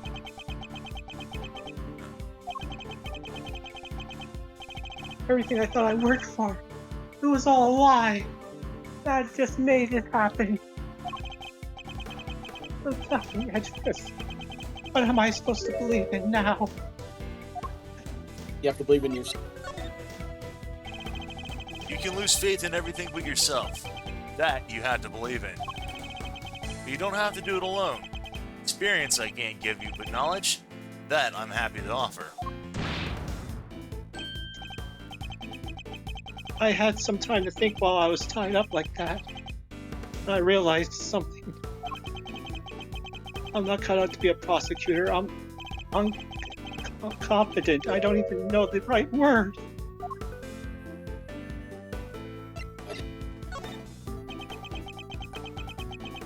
I think you mean is. Why are you ignoring me? Is it some game of yours? Or are you trying to make me feel even worse? No, calm down, please. Yeah, you were supposed to say, I think you mean incompetent. Seems I chose the wrong moment to stay quiet. He's crying so much it's making him hard to read. Sad, angry? Cries either way, so it's impossible to tell.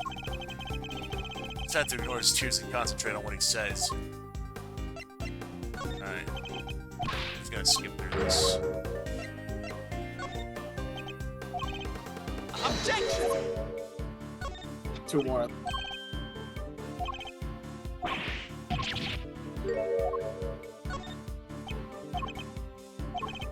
You have to believe in yourself. No. No.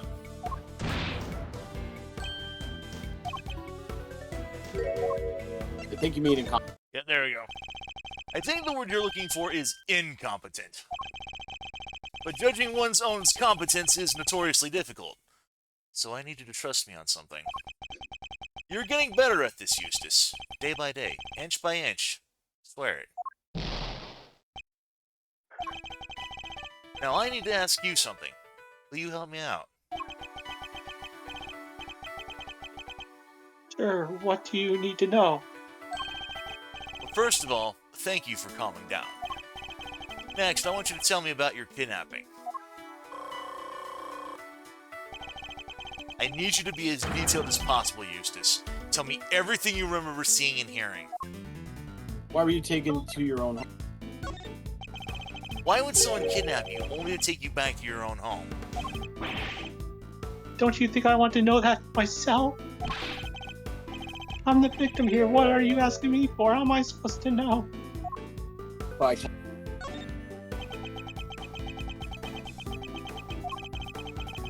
They locked me up in that box, then locked me up in here. I was scared, so scared. Did you happen to overhear anything your kidnappers might have said? I think one said if you want to blame somebody, blame the guy who owns this house. The owner, Excelsius winner. The owner of this house? That's your father, isn't it? It is. I guess it is, huh? Oh, I get it. Kidnappers were people who hated my father. That's not it, at least not based on what else we know of the situation.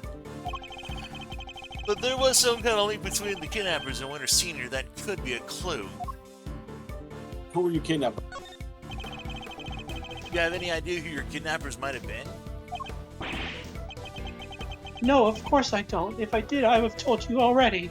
Then it's time to deploy the clue. Father was behind your kid. Your captor wanted you easily in hand, and where could be more convenient than one's own home? I hate to break to you, Eustace, but the kidnapping was ordered by your own dad. What? You don't think he wanted me to be out of the way? Like he was going to kill me? Of course. Of course not. Yep. What good would that have done him? His own son dead in the family garage? He would have instantly become the prime suspect. You're right. Okay, so why did he have me kidnapped? Well, it wouldn't have been for a ransom, not his own son. That wouldn't make any sense. So the motive for the kidnapping must have been something else. This could be an important clue. What did the kidnappers want? Kidnappers. Do you have any idea why someone might have wanted to kidnap you? What do you mean? Why does anyone want to kidnap anyone? For a ransom, right? Say, That was your point. why would someone kidnap their own child if they were planning on demanding a ransom? Yeah, that is kind of weird. Did anything odd happen during the kidnapping? No, I just answered their stupid question and then they grabbed me. What did they ask? Question? What did they ask you? Nick, stop glaring at me like that. What was it again? Oh yeah, they asked me to if I knew Gavel. Of course. Things are starting to fall into place now. Your father, his goal wasn't to kidnap you. He was out to kidnap Judge Gavel's son, Sean Fenn. Because he wanted to force her honor in declaring Warden Lagarde not guilty. Wait, Gavel has a son? It was all Lagarde would be found guilty. Not guilty. I think you were mistaken for Sean, and that's why you were kidnapped. What? You mean I went through all that by mistake? Wait, that kind of makes sense. And that would explain the part where... Or what? Have you remembered something? No, it's nothing. I'm nothing. I'm useless. Meaningless. Just go leave me alone. Oh, this isn't good. I think I may have pushed him as far as he could reasonably be pushed. I have to calm him down and get him to tell me what it is he just remembered. Judging by his fragile demeanor, I'd say he's still suffering considerably. Need to help him get him back on his feet. Me. You remembered something just now. What was it? I didn't remember anything. All I remember is him. You mean your father? Yeah. You mean your father? No, I didn't mean to bring him up. I'm nothing compared to him. I never have made Prosecutor if he didn't help me. I've been wanting to ask you about that for some time. Why did you become a prosecutor? What do you mean? You think it too, don't you? That I wasn't meant to be one, that I'm not good enough. Fight.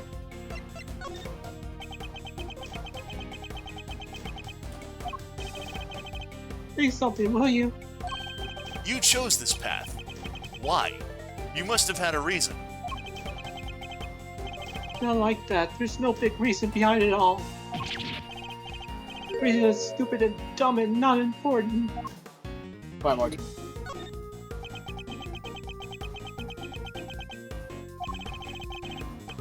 They said it's stupid. It probably doesn't mean much to anybody except me. You wanted to become like your dad, didn't you? I've often felt much the same about my own reasons for becoming a prosecutor. Really? Huh? But you're a real one, a good one, a success. Even my dad, the another community said so. You wanted your father's approval. You wanted your father's approval. I can well understand that. You can? I thought if I became the best prosecutor out there, he'd finally accept me for who I am. I just wanted not to be useless. You're not covering for your father in any way, are you? But no! I won't cover for him ever again. I mean, why would I go? I after what he's done. If you wanted to be used to it. You have a strong desire to be of use to him, so he'll approve of you. Fair to say? I mean, why can't I just be just once in my stupid life? Why can't I make it better? Why can't I clean his name? It's clear his name. It is impossible to clean a name, Eustace, but you can clear one. I never knew that. In your father's case, though, it's going to be hard. His crimes continue as your kidnapping shows. Knowing that, do you still think you can help him? But what else do I have? What am I supposed to do? Why don't you be the better man and rise above the father who made a fool of you? Stare him straight in the eyes and stop him from committing any more crimes. Hey, you're right. I'll prove him wrong about me. I'll prove him wrong about everything.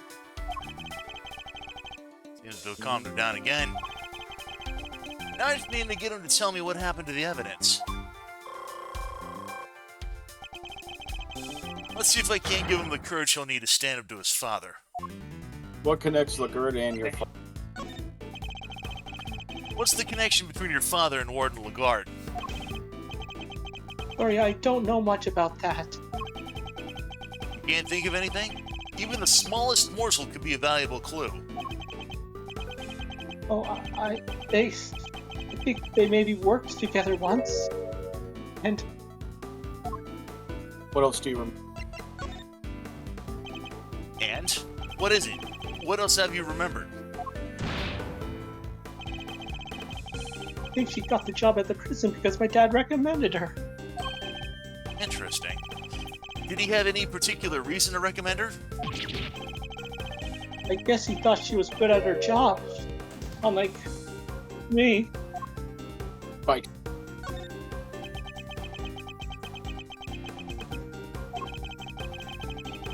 I think we knew each other from back when he was the chief prosecutor. What was he like back then? Was he different at all? Oh, he was amazing. There wasn't a piece of evidence he didn't know or a case file he hadn't read. Intimate knowledge of cases and the evidence pertaining to them. That could be an important clue. Where's the evidence from the case? Key pieces of evidence from the Lagarde trial failed to make it to the courtroom today. As the prosecutor in charge, they were your responsibility. Did you somehow misplace them? No, that's not what happened. You haven't heard my side of the story. Fight.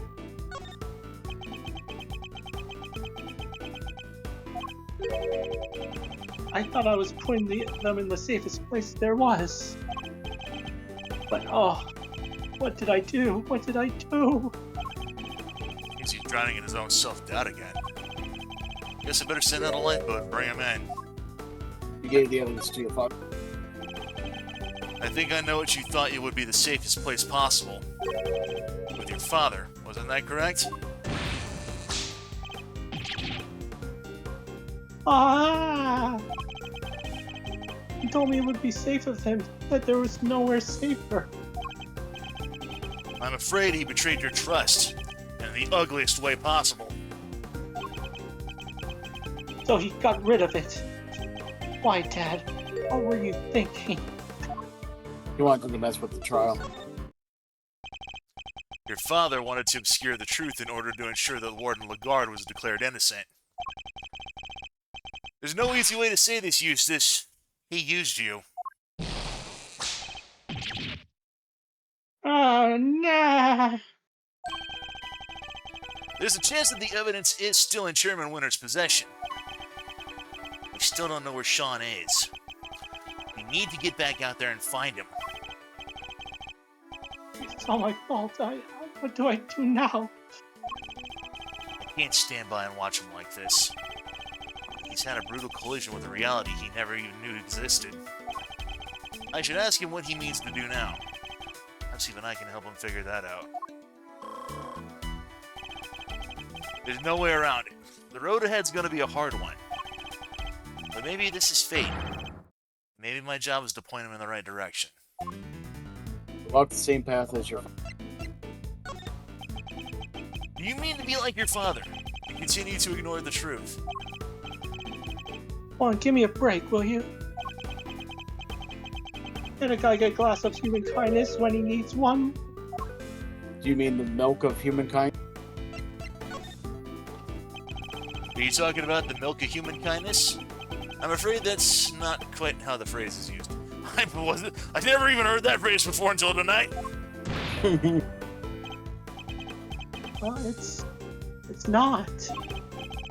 Listen, talking with you like this, it's helpful for me too.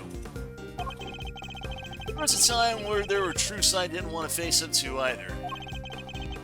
But a good friend taught me the error of my ways. That's nice, but I don't have anybody like that. You know what? That's the closest that he'll remember Phoenix, at least. Yeah. I could be that person. At least he did kind of mention. Yeah. You could muster the courage to try to find your feet again. I'd be very happy to help.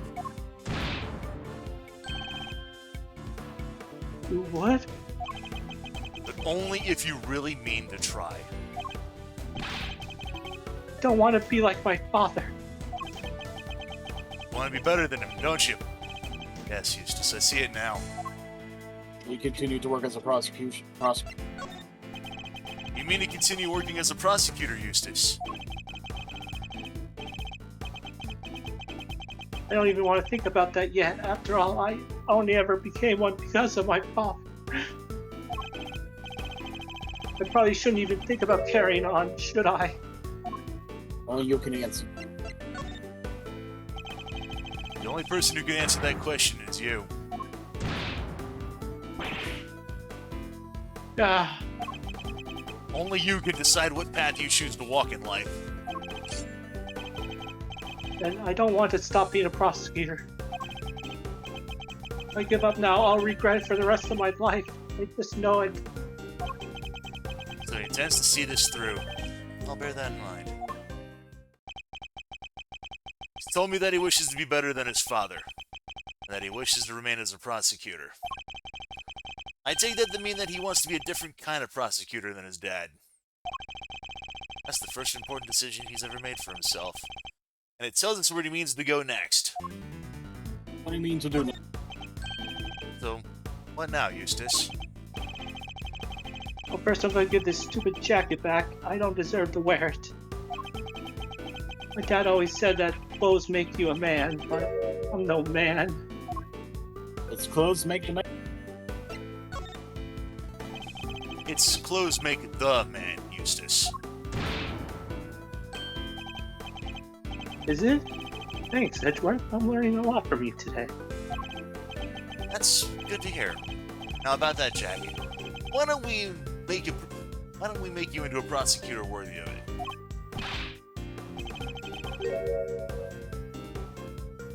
Alright, let's do it. Let's make it so nobody makes fun of me like this ever again.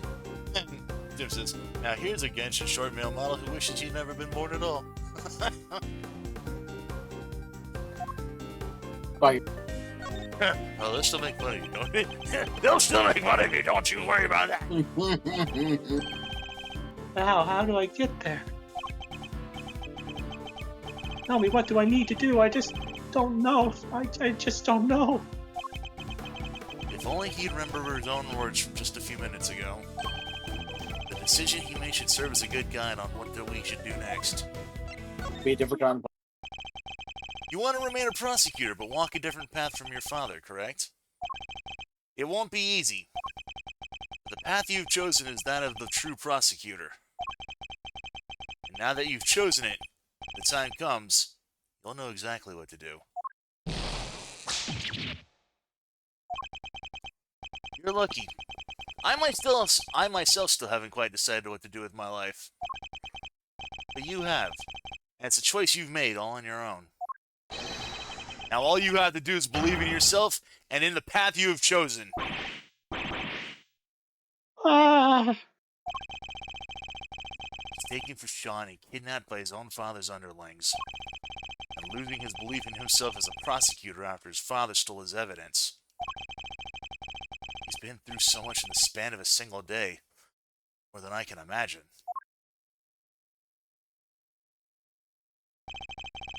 It took a little longer than I thought it would. That's checkmate. And that is the last mine chest. Yep.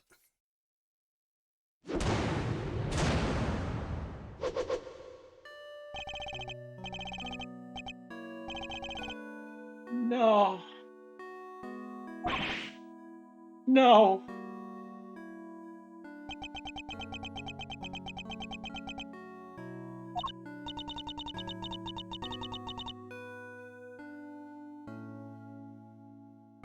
Wow, I don't think I've ever seen him move so fast. He's particularly speedy when it comes to running away from things, it seems.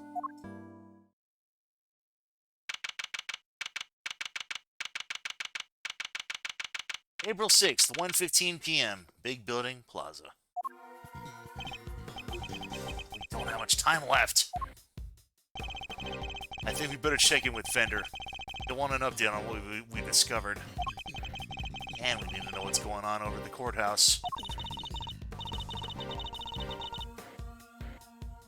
But Eustace ran off, right? Isn't he supposed to be the prosecutor in charge? Just updating Fender. Nothing else will change. Francisco will continue for the prosecution. Okay, is that really alright, though? It's gonna have to be. Like he said, Eustace ran off.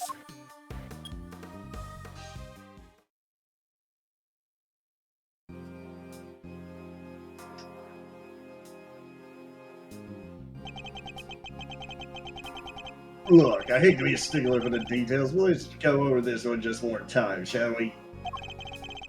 No murder weapon means no conclusive proof means no conviction. No murder weapon means no conclusive proof means no conviction. That's all there is to it. Objection! That makes no sense. The lack of a murder weapon doesn't prove your client's innocent. Don't make me come over there and whip it into you. Hey,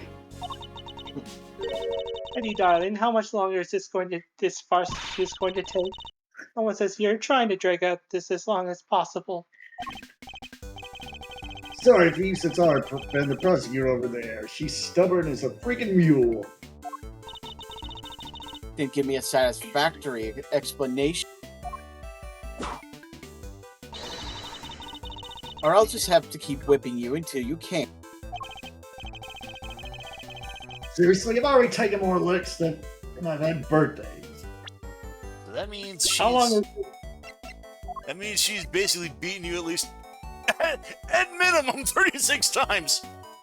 Well, I'm sorry, no, at minimum 37 because he's already taken more licks than birthdays. So Jesus? Tim How says, long is it to go? 2 hours. Yeah, this has been going on for 2 hours. almost 2 hours. They said because Edgeworth said that they had until like a deadline of like 2 p.m. It's like 1:15 right now in universe. I meant less than 2 hours. Oh yeah. This is and Tim says dragging your time out with 3 waifus sounds like a good idea. EJ, hey, sweetie, can you put down the whip? The whip stays on.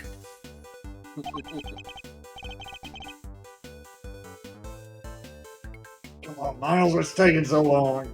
This is the first time we're hearing Fender. Having to buy you some time and all, but I'm taking a beating here. Yeah, this is the first time we're hearing Fender's inner thoughts.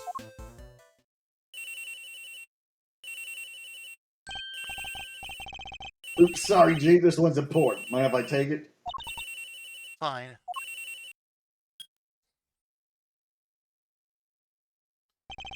Fender? How's Arno? Boy, am I ever glad to hear your voice. How are things on your end? So, good news, bad news. Good news, we found Eustace. Bad news, he made like a nose and ran. Again. We found Eustace. Sweet, and the knife and the chisel? Unfortunately, he entrusted both to his father's care. I'm just here like Homer going like, that's good, and then that's bad. Which means that Chairman Winner is the only person who knows where they are. Chairman Winner, but why would he? Even simply, the waifu demands the knifeu. We're not quite certain of the specifics just yet. But we do know that Chairman Winter and Warden Lagarde have some sort of connection that they'd rather others did not know about. Gotcha. Oh, all right. Guess the next move will be get an Excelsius Winter on the stand.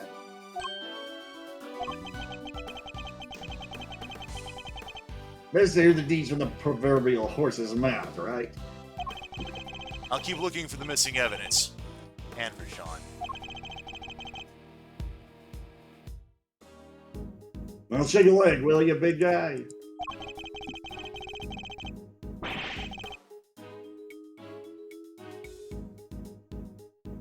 Can't keep this one from going to the judges much longer. We're an ass that's Twister from a verdict here. Understood. Wonder how long Judge Nivelle's nerve can hold. This can't be easy for her either. We need to hurry.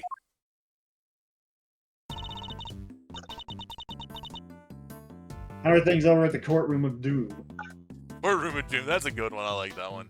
They're gonna call Chairman Winter to the stand. Who knows how that's gonna go for them. Yeah, he's already stooped to evidence stealing and kidnapping. What else is he capable of? Exactly. Perhaps we should look over any evidence we have relating to him just in case it might help.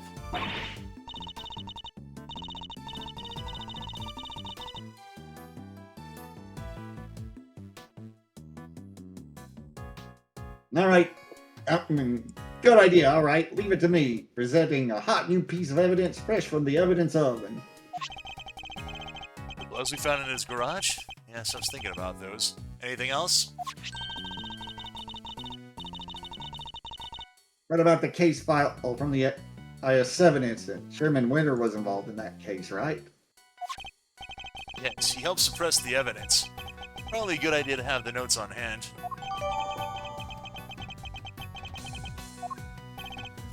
Excellent. Do we have anything else?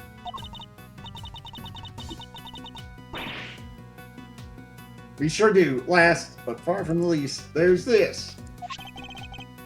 You got a Garasi pen? Okay. I asked for evidence related to Chairman Winter. Can you please try to take this seriously?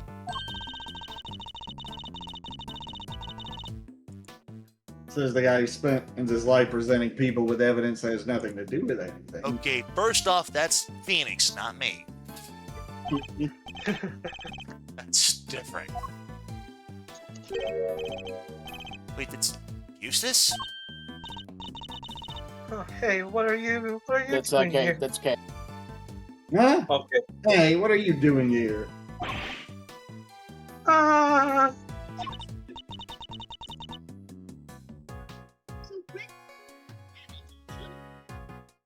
Rudy totally ignored me. What's he doing in the big building, I wonder?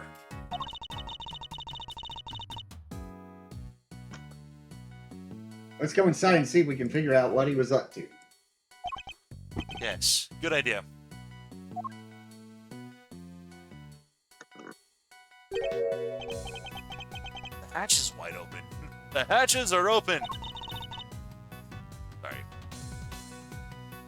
Now, Eustace opened it. Eustace really come down here?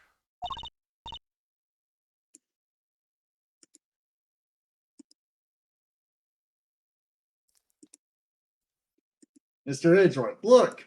The safe! It's open! Oh, I'm sorry. That was... that was Kay's line. Oops.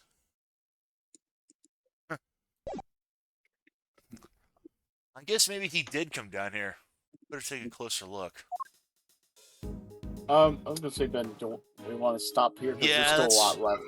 There's still quite a bit for this, yeah. I was wondering how much longer we're gonna have for this chapter here, so I would keep going to the end, but yeah, no, let's just go ahead and call this here for the night.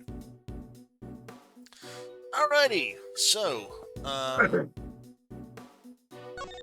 just gonna double check, yeah.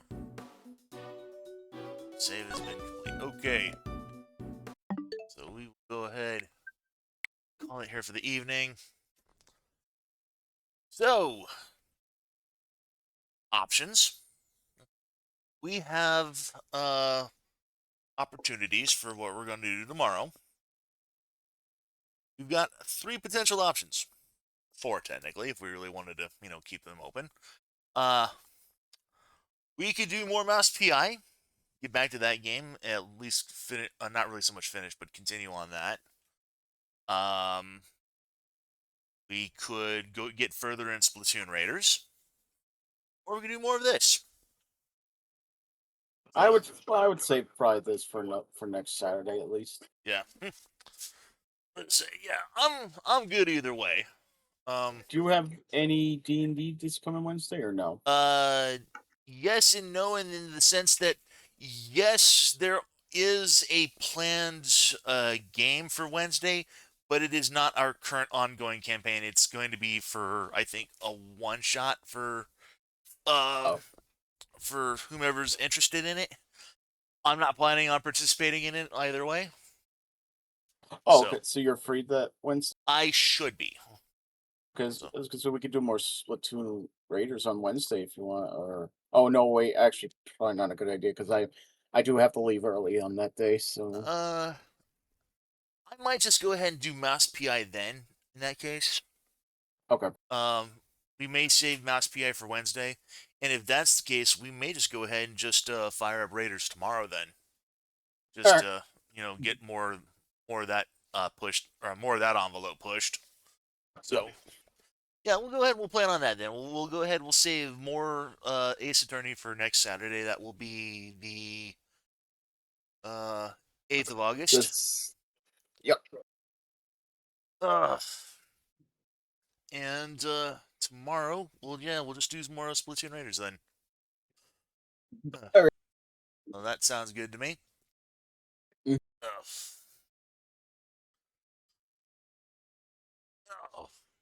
Just looking. I didn't mention this earlier, but I'm just kind of